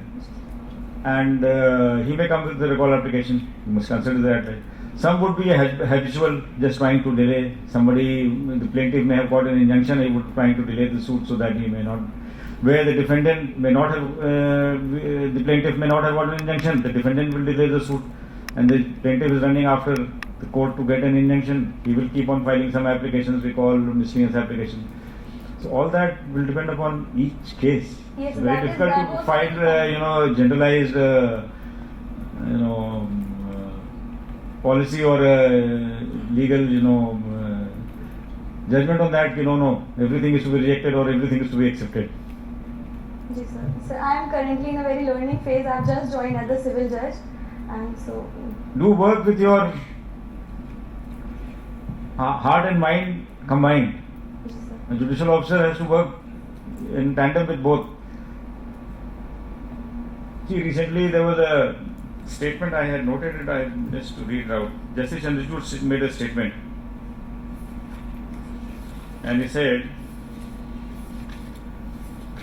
I'll just read.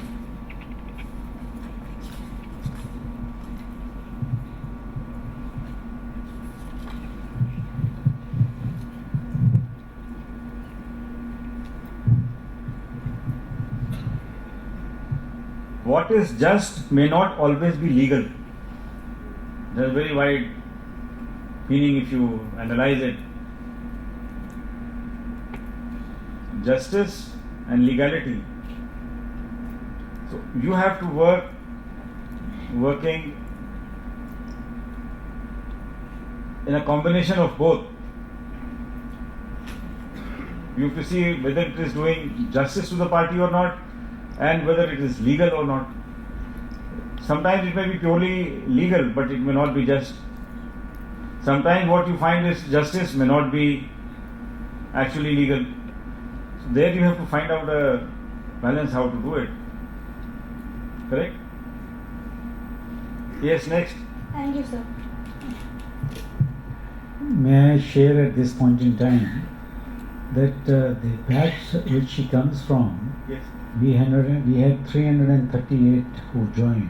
338. And out of whom 154 are lady judicial officers, the highest ever. And 95 are from national law schools. Wonderful. That's it. Next in this batch, please.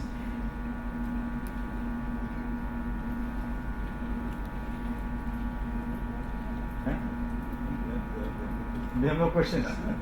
They have. Don't feel shy and don't feel afraid.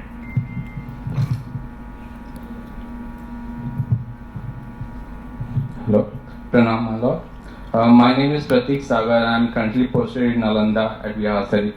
My lord, I have questioned that how much importance we should give to the economic condition of the litigant produced in front of us. Like in one case, the person who was produced before me for the misuse of bail, he was quite poor. He did not have a sleeper in his feet, and I did not want to send him to the jail because he did not knew that the case is going on, and he was. What was the offence? It's a for simple 379. He just misused the case. You have to. I can't say what you do, but but what you did was right. You let him go, na? Yes, my lord. Good. Thank you. It is a relevant consideration. It is a relevant consideration. Economic condition of the litigant is a relevant consideration. Yes. And if he was very poor, as you said, in that circumstance, you should have released him on personal bond instead of asking for any bail bond or surety bond. That is where the heart comes into play, na? Yes. Who else? Pranam, my lordship. Yes. My name is Sasi Kumar. I am posted at Gaya Judge Seat. Sir, my question is with regard to sentencing. Sir, my question is how much time for adjournment should be given for a separate hearing on adjournment? But because I could not find a clear law upon this. Why the counsel for the convict is asking for adjournment on sentence? Yes, hearing on. How much, what arguments would you like to raise on sentencing? Nothing. And you don't have to give adjournment. It's normally the courts fix a date the next day or 2 days later in 302 matters or something where sentence. Otherwise, sentence you pronounce then and there only. You hear him on sentence. Not that it's a mere formality, but you have to hear him on sentence. He could come up with 5-10 grounds saying that why sentence should be less. Of course, he will definitely be praying for lesser sentence, right? So you hear him then and there. Much of Or at best, you gave him, in the morning you gave him post-lunch session hearing or the next day hearing at best. Because after conviction, the accused has to be taken into custody. So in any case, he will go to jail, and then you can award the sentence whenever. You don't have to give many adjournments. There is no question of many adjournments at all.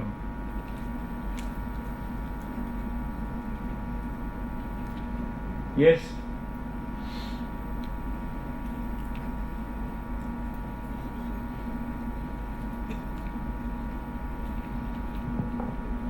Pranam, Your Lordship.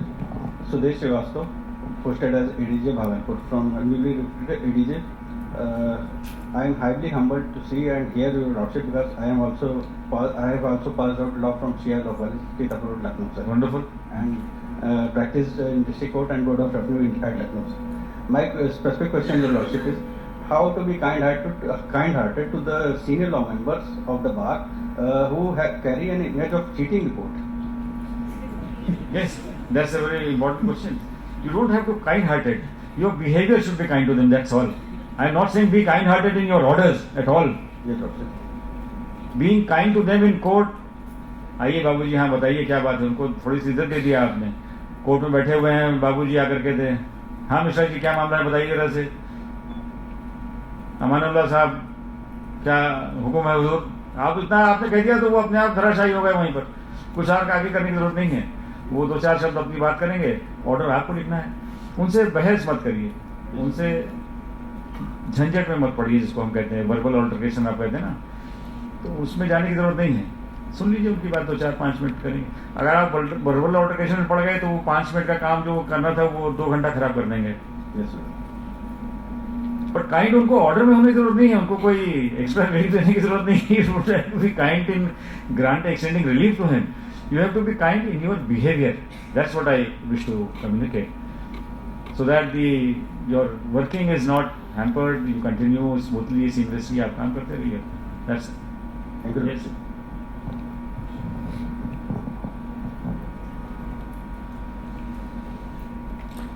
अभी वो वहाँ पर एक हमारे जज साहब है, आप लोग भी देख बैठिए, सबसे कह रहा हूँ. कुछ जजेस के आजकल तो YouTube जहाँ जहाँ चल रहा है वहाँ से छोटी छोटी क्लिप्स आ जाती हैं. किसी जज साहब को बहुत गुस्सा आ जाता है, कोई जज साहब कुछ सवाल ऐसे कर लेते हैं जो कि वो पॉपुलर हो जाते हैं. टीआरपी बढ़ती रहती है लोगों की अपनी अपनी जिसको जो शौक है. वहाँ पर मध्य प्रदेश में एक जज साहब हैं, उनके भी YouTube देखते होंगे क्लिप्स आप लोग. हम नाम नहीं लेंगे यहाँ पे, आप लोग सब मालूम है, एवरीवन नोज. यहाँ पे भी हैं 1-2, उनके भी आते रहते हैं. हमारा तो खैर बहुत ही चलता था वहाँ गुजरात में जब तक थे. तो it's all therefore what you do in court is going to be reflected to public tomorrow. और वैसे भी कोर्ट तो हमारी ओपन होती है, भरी हुई रहती है लिटिगेंट और लॉयर्स से, स्टाफ से. तो जो भी कुछ कर रहे हैं सब दिखाई देता है. और एक आदमी ने देखा तो 100 आदमी को तो बताएगा जाकर के अगर कुछ अनूठा हुआ तो, अजूबा हुआ तो इसलिए जब लाइव स्ट्रीमिंग हो जाएगी तो वर्ल्ड ओवर दिखाई देगा. So we have to be careful in conducting ourselves. Yes, next. Yes.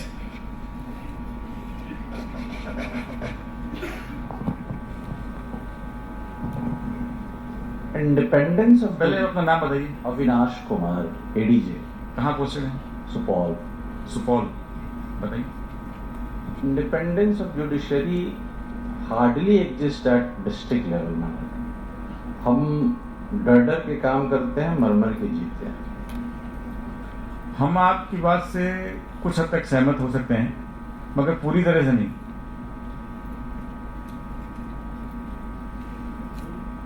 Don't hesitate. Please be open and speak. हाँ, exactly. एक परिवार में बैठे हैं, आप बात करिए ना. I mean, हम भयभीत रहते हैं. वो हर तरह का भय होता है. It's not about any specific fear. देखिए दो चीजें हैं। भयभीत, अगर हम एक स्ट्रेट लाइन पे चलते हैं तो हमें भयभीत होने की कोई जरूरत नहीं है। हम अगर सीधी लाइन छोड़ करके लेफ्ट और कभी राइट और फिर स्ट्रेट चलेंगे तो भयभीत होने की जरूरत है। अधिवक्ता ये सब जानते हैं कि ये अधिकारी सीधा काम करता है, वो सबके लिए सीधा है, straight. Your parameters are same for all, then you don't have to be afraid or be fearful. You continue working, you have the support from your father of your the guardian of your institution, your district judge is there, your brother officers, colleagues are there. There is no need to fear, and in case you really feel some threat or some kind of fear, you report it. It's not only that what is the fear? कि वकील साहब धमकाते हैं कि या वहाँ के अनस्क्रूपुलस litigants हैं जो माफियाज हैं वो डराते हैं आपको, क्या क्या आप बताइए, खुल करके बताइए, पूरी बात बताइए।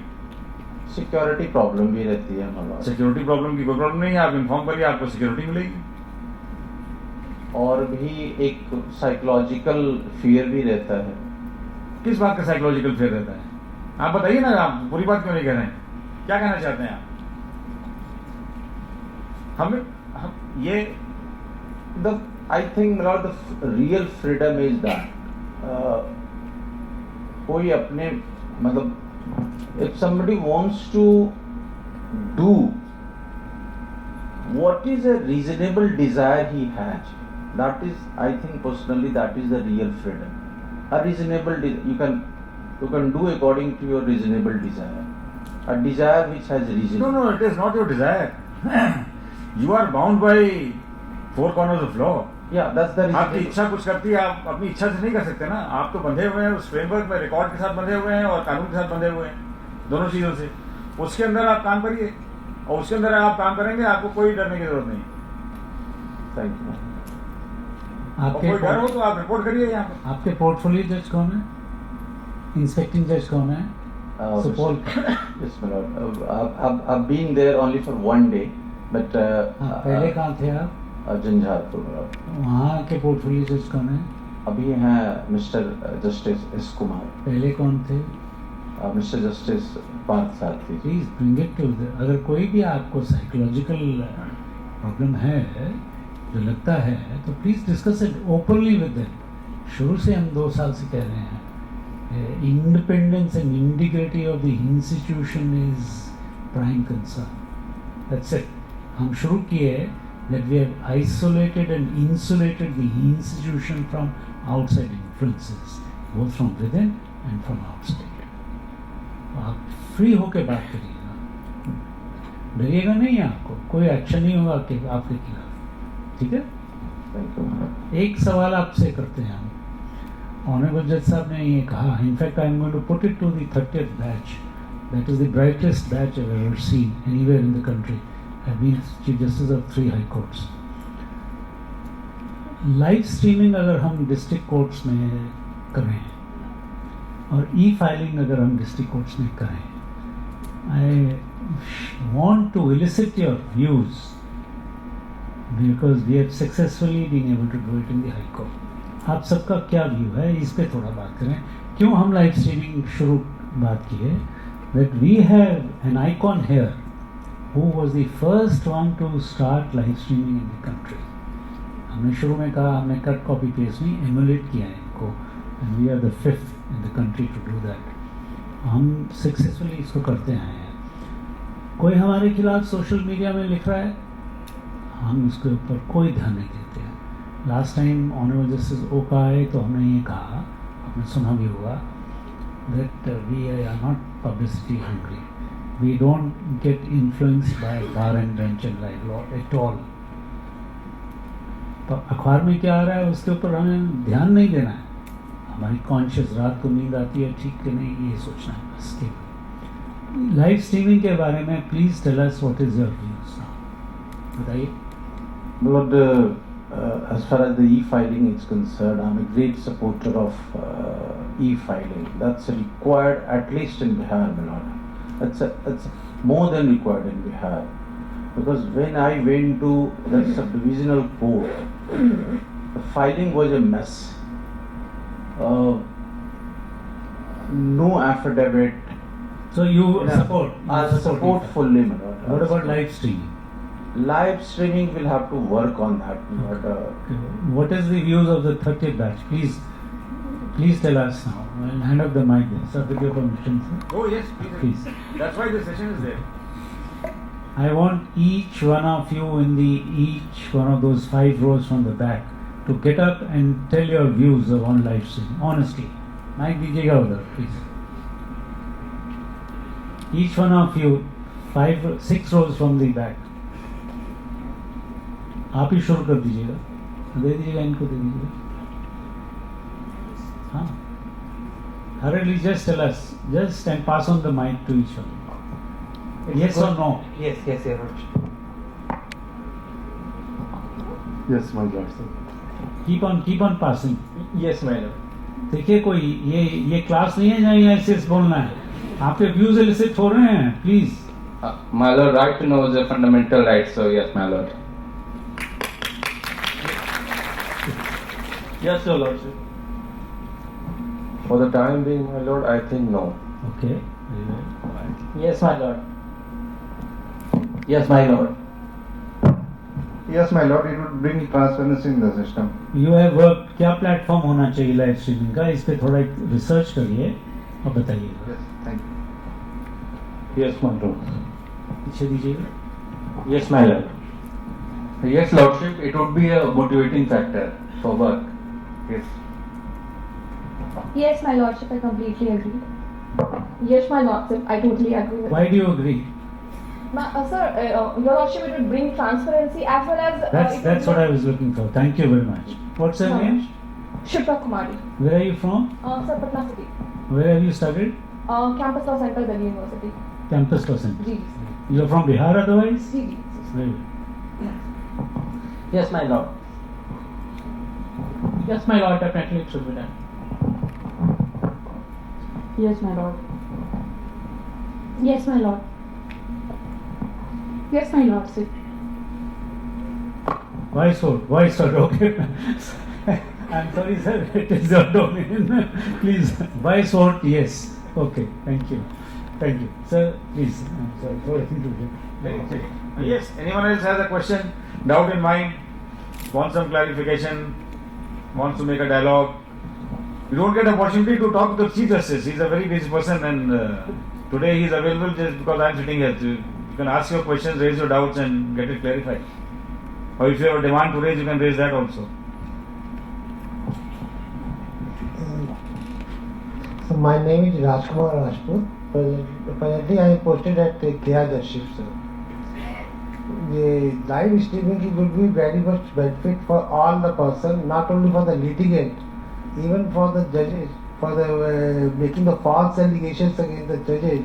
It will be benefit for them also, and it will be benefited for the litigant, whom the advocates are telling ki what is going on.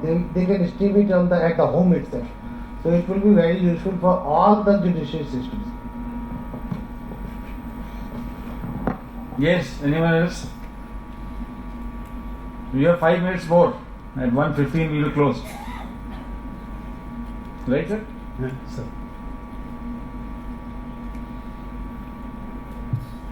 There one girl, one lady officer.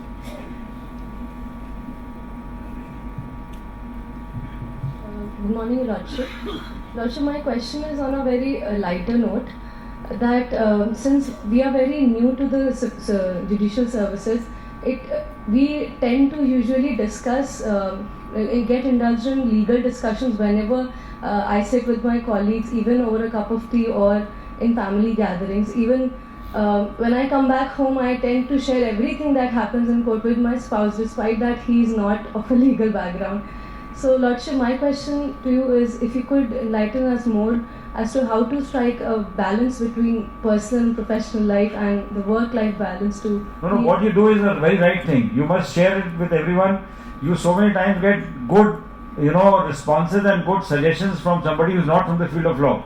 And he will give you some, solution to your problem which you could not have thought. Because we are trained to work in a particular direction in a particular framework. Somebody who is outside the system, they also have their own ideas. So there is no harm in talking. And then gradually, of course, once you are settled down and there is a level of saturation, of course, you will stop discussing all these things. You will be finding solutions on yourself. And then you can talk about other things. It's all right. You're passionate about your work. That's very good. Congratulations. With Lordship, as regards the work-life balance, to be able to deliver... Please. That, of course, you have to work out. But being passionate about your work is something very good.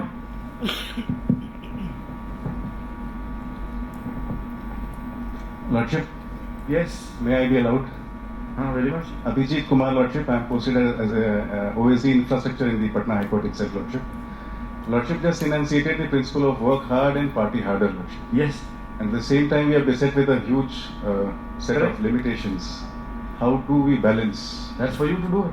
Find time for that. Obliged, Lord.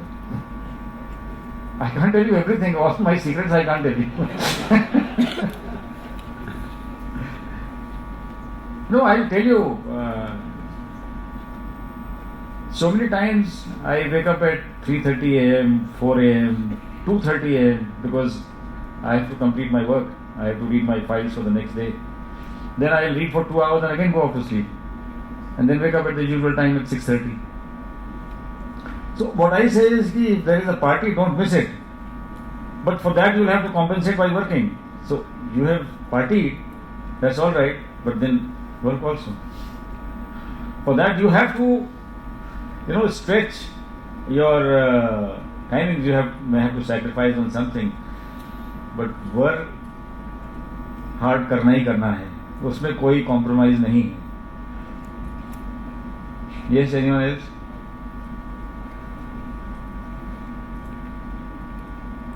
Should we open the questions to judges also?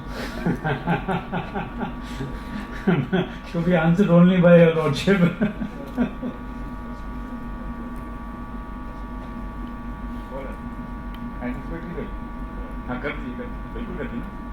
The first question was asked by you, na? You said that you have cancelled bail, if I remember correctly. Cancellation of bail is a power which rests with the High Court or the Sessions Court under 439 clause 2 of the Code of Procedure. So as a court of magistrate, you don't have the jurisdiction to cancel bail. That is one point you must keep in mind in future. Once you have passed the order, you should forget about that. Cancel the warrant against the person. Sorry, so you didn't cancel the bail. You cancelled the warrant issued against the person who was inside jail. Very well. You have acted within your powers. Yes. You don't worry.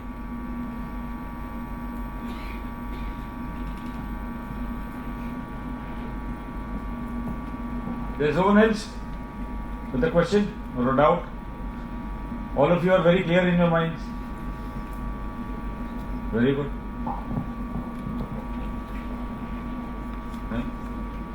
Yes, you can on with your program. Thank you, Lordship, and thank you, participant officers, for actively participating.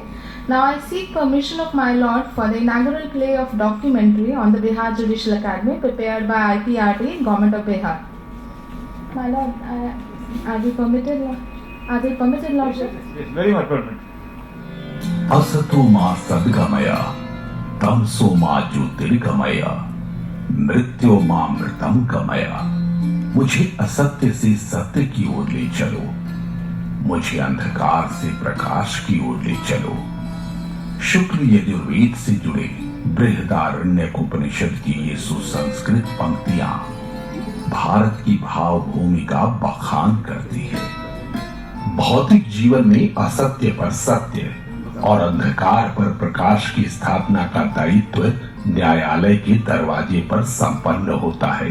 Bharat में न्याय के जितने भी मंदिर हैं, उन्हीं में से एक मंदिर है पटना उच्च न्यायालय। न्याय के इस मंदिर की व्यवस्थाओं को सुचारू रूप से चलाने के लिए न्याय से जुड़े लोगों के गहन प्रशिक्षण सहित कई बुनियादी तथ्यों के अनुपालन की आवश्यकता होती है। इसी निहितार्थ से बिहार में बिहार न्यायिक अकादमी की स्थापना की गई। बिहार न्यायिक अकादमी की स्थापना शेट्टी आयोग की सिफारिशों पर की गई है, जिसका उद्देश्य अन्य बातों के साथ साथ राज्य के न्यायिक अधिकारियों को न्यायिक प्रशासन और उससे संबंधित अन्य मामलों में सुधार के लिए प्रशिक्षण प्रदान करना है। कार्य विशेष से संबद्ध होने के कारण बिहार न्यायिक अकादमी पहले बिहार न्यायिक अधिकारी प्रशिक्षण संस्थान के नाम से जाना जाता था, जिसकी स्थापना वर्ष 2002 में हुई थी। इसका उद्घाटन पटना उच्च न्यायालय के तत्कालीन माननीय मुख्य न्यायाधीश श्री रवि स्वरूप धवन ने बिहार के तत्कालीन मुख्यमंत्री श्रीमती राबड़ी देवी की गरिमामयी उपस्थिति में किया था। बिहार न्यायिक अकादमी का पुराना भवन गंगा नदी के तट पर स्थित है, लेकिन यहाँ आवास पर्याप्त नहीं होने के कारण एक नए भवन का शिलान्यास 9 दिसंबर 2006 को भारत के तत्कालीन मुख्य न्यायाधीश माननीय न्यायमूर्ति श्री YK सभरवाल द्वारा संपन्न हुआ। न्यायिक कार्यों के सुगम संचालन के दृष्टिकोण से निर्मित बिहार न्यायिक अकादमी का नया भवन पटना के गाय घाट में स्थित है। लगभग 5 एकड़ के क्षेत्र में फैले परिसर समेत यह अकादमी न्याय प्रदाता की पूरी गरिमा के साथ यहाँ मौजूद है।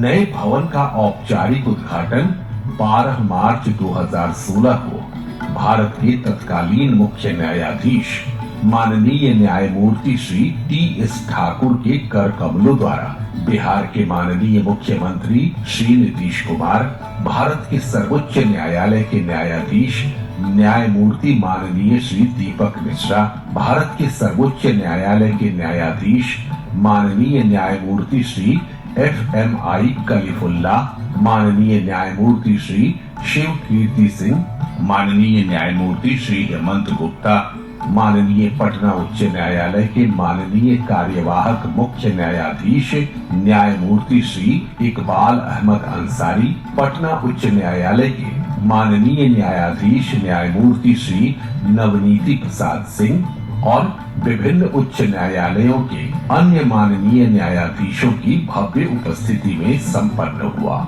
पटना उच्च न्यायालय के माननीय मुख्य न्यायाधीश न्यायमूर्ति संजय करोल अकादमी के पैट्रन इन चीफ है और अन्य सभी माननीय न्यायाधीश अकादमी के पैट्रन होते हैं। पटना उच्च न्यायालय के वरिष्ठ न्यायाधीश माननीय न्यायमूर्ति अश्वनी कुमार सिंह भी बिहार न्यायिक अकादमी के चेयरमैन हैं। बिहार न्यायिक अकादमी चेयरमैन की अध्यक्षता में पटना उच्च न्यायालय के 5 माननीय न्यायाधीशों से युक्त बोर्ड ऑफ गवर्नर्स के सीधे मार्गदर्शन में काम करती है। जिला न्यायाधीश कैडर के एक वरिष्ठ न्यायिक पदाधिकारी को अकादमी के डायरेक्टर के रूप में नियुक्त किया जाता है। निदेशक के अतिरिक्त अकादमी में अपर जिला न्यायाधीश रैंक के एक एडिशनल डायरेक्टर और एक डिप्टी डायरेक्टर और सिविल जज सीनियर डिवीजन रैंक के एक एडमिनिस्ट्रेटिव ऑफिसर और 2 असिस्टेंट डायरेक्टर नियुक्त हैं। बिहार न्यायिक अकादमी भवन के भूमि तल पर पैट्रन इन चीफ, चेयरमैन और निदेशक का प्रकोष्ठ है। इसी तल पर स्थापना, प्रशासनिक और प्रशिक्षण कार्यालय है। 2 ट्यूटोरियल एवं 2 लेक्चर हॉल के साथ एक कॉन्फ्रेंस हॉल, कैफेटेरिया, अत्याधुनिक ऑडिटोरियम अकादमी परिसर को और जीवंत बनाते हैं। प्रथम तल पर लेखा, दैनिक इस्तेमाल की चीजों के लिए स्टेशनरी और स्टोर रूम है।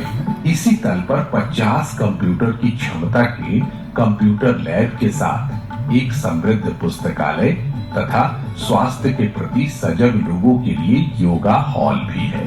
अकादमी में हो रहे शोध कार्य और प्रतिभागियों के प्रशिक्षण को सुगम बनाने के लिए पूरे परिसर में 24 घंटे वाईफाई की व्यवस्था है। रिसेप्शन काउंटर बिहार न्यायिक अकादमी में आने जाने वाले लोगों के स्वागत और उनकी जिज्ञासाओं के प्रबंधन के लिए मौजूद है। इसके अलावा प्रशिक्षु न्यायिक पदाधिकारी गण के लिए 3 मंजिलों का छात्रावास, जहां प्रतिभागियों और शोध विद्वानों के लिए 155 कमरे, वीआईपी कमरे और स्वीट, वीआईपी और जदीद मेस तथा जिम्नेजियम अवस्थित है। ये अकादमी की आधारभूत संरचना को सुदृढ़ कर रहे हैं। खेल कूद के लिए बैडमिंटन और बास्केटबॉल कोर्ट, निदेशालय के पदाधिकारियों के रहने के लिए आवासीय ब्लॉक, 1 चिकित्सक और 4 स्वास्थ्य कर्मियों से युक्त डिस्पेंसरी, उद्यान एवं पार्किंग स्थल आदि अकादमी की सार्थकता को एक भव्यता प्रदान कर रहे हैं। बिहार न्यायिक अधिकारी प्रशिक्षण संस्थान और अब बिहार न्यायिक अकादमी वर्ष 2002 में अपनी स्थापना के समय से ही न्याय प्रदाता के रूप में राज्य की न्यायालय प्रणाली से जुड़े न्यायिक अधिकारियों और कर्मचारियों की पेशेवर और न्यायिक क्षमता को बढ़ाने के लिए विभिन्न शिक्षण प्रशिक्षण कार्यक्रमों का आयोजन और संचालन करता रहा है। अकादमी में आयोजित प्रशिक्षण कार्यक्रम माननीय बोर्ड ऑफ गवर्नर्स की मंजूरी से पारित एक पूर्व नियोजित शैक्षणिक कैलेंडर के अनुसार संचालित किए जाते हैं। संस्थान में जिला न्यायालय के न्यायाधीशों को उनके कौशल और दृष्टिकोण को तेज करने के अलावा आत्मविश्वास, दक्षता और क्षमता को बढ़ाने के उद्देश्य से प्रभावी प्रशिक्षण प्रदान करने के लिए शिक्षा कार्यक्रम विकसित किए हैं। इन कार्यक्रमों में कनीय कोटि के नवनियुक्त न्यायाधीशों के लिए इंडक्शन कोर्स तथा जिला न्यायाधीश प्रवेश बिंदु संवर्ग के नवनियुक्त न्यायाधीशों के लिए फाउंडेशन कोर्स प्रमुख है, जिसमें न्यायालयों के तौर तरीकों की जानकारी और न्यायिक कार्य के लिए आवश्यक ज्ञान और कौशल का आधार निर्मित किया जाता है। इन कोर्स में प्रशिक्षण प्रदान करने के लिए अकादमी अनुभवी, कार्यरत और सेवानिवृत्त न्यायाधीशों, वरिष्ठ अधिवक्तागण, कानूनविद और विशेषज्ञों को भी आमंत्रित करती है। नवनियुक्त न्यायाधीशों को इंडक्शन और फाउंडेशन कोर्स के दौरान अन्य राज्यों के न्यायिक अकादमी और संस्थानों की शैक्षणिक भ्रमण पर भी ले जाया जाता है, जिससे कार्यशैली में व्यापक दृष्टिकोण विकसित हो। लोकतंत्र में कानून जनता की नैतिकता और अपेक्षाओं का प्रतिबिंब होता है। समय के साथ मानसिकता और दृष्टिकोण में होने वाले बदलाव कानून को गतिशीलता प्रदान करते हैं। लिहाजा न्याय प्रशासन के सही संपादन के लिए न्यायाधीशों को भी समय समय पर कानून में हो रहे परिवर्तनों और संशोधनों की जानकारी रखना बेहद जरूरी होता है। इसके लिए अकादमी के शैक्षणिक कैलेंडर में राज्य के सभी न्यायाधीशों के लिए पूरे वर्ष ओरिएंटेशन और रिफ्रेशर कोर्स का कैडरवार संचालन किया जाता है। विशेष न्यायालयों में पीठासीन और विशेष पदों पर नियुक्त न्यायिक पदाधिकारियों के लिए भी खास कार्यक्रम विकसित किए जाते हैं, जिससे वो प्रभावी तरीके से न्याय प्रशासन कर सके। न्याय व्यवस्था के सफल संचालन में न्यायाधीशों के अतिरिक्त न्यायालय कर्मी, अभियोजन पदाधिकारियों और पुलिस की भूमिका भी बहुत मौलिक होती है। इन हितधारकों में भी सही न्यायिक प्रक्रियाओं की जानकारी और इनके प्रति संवेदनशीलता पैदा करने के लिए अकादमी अपने शैक्षणिक कैलेंडर में प्रशिक्षण कार्यक्रमों का प्रावधान करती है। अपनी स्थापना के साथ ही बिहार न्यायिक अकादमी न्यायिक शोध और प्रशिक्षण के क्षेत्रों में उत्कृष्टता से कार्यरत रही है। अकादमी के माध्यम से राज्य भर में न्यायाधीशों को भारत के सर्वोच्च न्यायालय, पटना उच्च न्यायालय और अन्य राज्यों के उच्च न्यायालय के माननीय न्यायाधीशों और देश के बड़े बड़े न्यायविदों का सानिध्य और मार्गदर्शन प्राप्त होता रहा है। सामाजिक महत्व के संवेदनशील विषयों पर न्याय व्यवस्था के हितधारकों के बीच अद्यतन कानूनी जानकारी और सजगता पैदा करने में भी अकादमी अग्रणी भूमिका निभा रही है। कोविड-19 की महामारी के दौरान भी लॉकडाउन की कठिन चुनौती को अकादमी ने राज्य भर के समस्त न्यायिक पदाधिकारी गण के लिए शोध के स्वर्णिम अवसर में परिवर्तित कर अपनी सार्थकता का प्रमाण प्रस्तुत किया है। इस दौरान अकादमी द्वारा प्रेरित हो प्रशिक्षु न्यायाधीश कनीय कोटि से लेकर वरीय जिला न्यायाधीश स्तर के पदाधिकारियों ने विस्तृत शोध और विधि लेखन कार्य किया, जिसे अकादमी ने 2 संस्करणों में संकलित कर क्रिमिनल मिसलेनी प्रैक्टिस एंड प्रोसीजर नामक ऐतिहासिक पुस्तिका का प्रकाशन किया। अकादमी ने इसी दौरान प्रशिक्षण कार्य को भी सूचना और संचार प्रौद्योगिकी की नई तकनीक का इस्तेमाल कर न सिर्फ निर्बाध जारी रखा बल्कि और भी व्यापक बनाया है। न्यायाधीश के फैसले सीधे आम आवाम के दिलों से जुड़ते हैं, इसलिए न्यायिक अधिकारियों को संवैधानिक जनादेश के अनुरूप त्वरित और गुणवत्तापूर्ण न्याय देकर आम आदमी की उम्मीदों एवं न्याय की कसौटी पर खरा उतरना होगा। न्याय वितरण प्रणाली के आकार में विशाल वृद्धि ने एक प्रशिक्षित न्यायाधीश की आवश्यकता को और भी आवश्यक बना दिया है, जो प्रणाली के भीतर बुनियादी समानता के साथ कार्य कर सकते हैं और निर्धारित लक्ष्य को प्राप्त कर सकते हैं। बिहार न्यायिक अकादमी राज्य में न्याय व्यवस्था के द्रोणाचार्यों के दिशा निर्देश में अपनी स्थापना को चरितार्थ कर रहा है।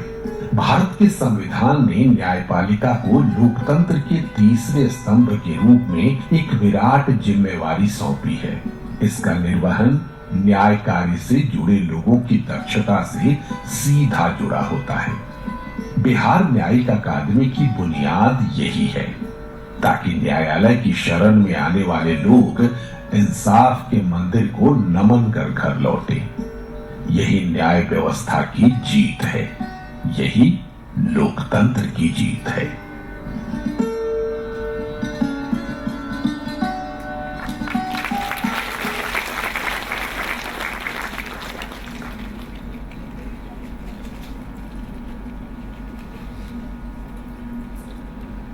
Now I invite Shri Alok Gupta, Deputy Director, Bihar Judicial Academy, to deliver a vote of thanks.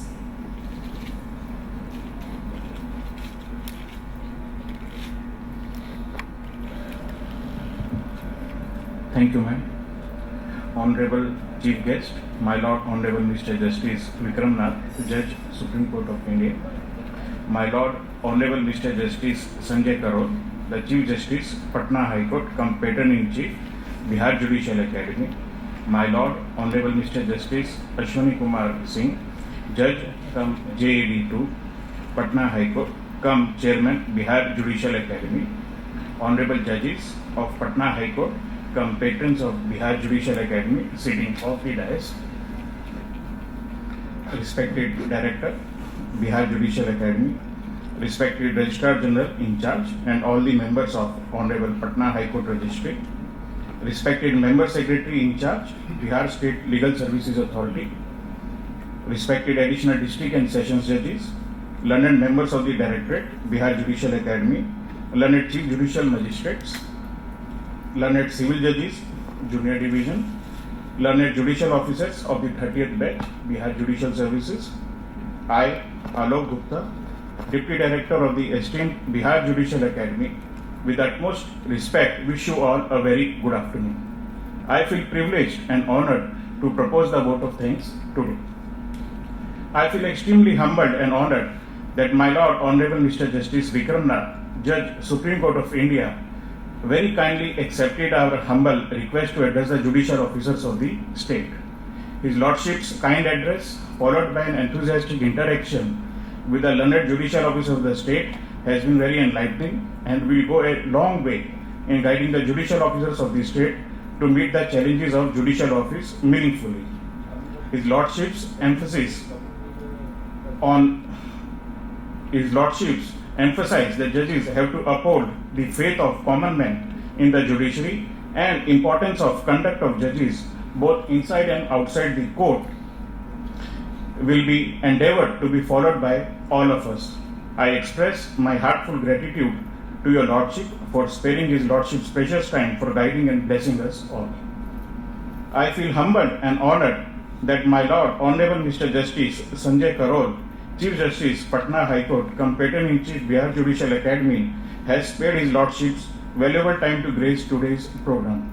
We are blessed with His Lordship's encouraging presence. My Lords emphasized on compassion in judicial process and access to justice for all. I express my heartfelt gratitude to His Lordship for his constant encouragement and guidance. I feel extremely honored and humbled that my Lord Honorable Mr. Justice Ashwani Kumar Singh, Judge, cum JAD2, Patna High Court, cum Honorable Chairman, Bihar Judicial Academy, has spared His Lordship's valuable time to grace today's program. His Lordship's reiteration of values of an ideal judicial officer will be endeavored to be followed by all of us present here today. I express my heartfelt gratitude to His Lordships for His blessings and constant motivation. I, on behalf of Bihar Judicial Academy, express my heartfelt gratitude to all the Honorable Judges of the Patna High Court, cum patrons of the Bihar Judicial Academy, for sparing their Lordships' precious time and supporting as well as blessing us by attending this program. I express my deepest thanks to Shri Rakesh Malviya ji, respected Director, Bihar Judicial Academy, for constantly guiding and motivating us to effectively organize and manage training programs.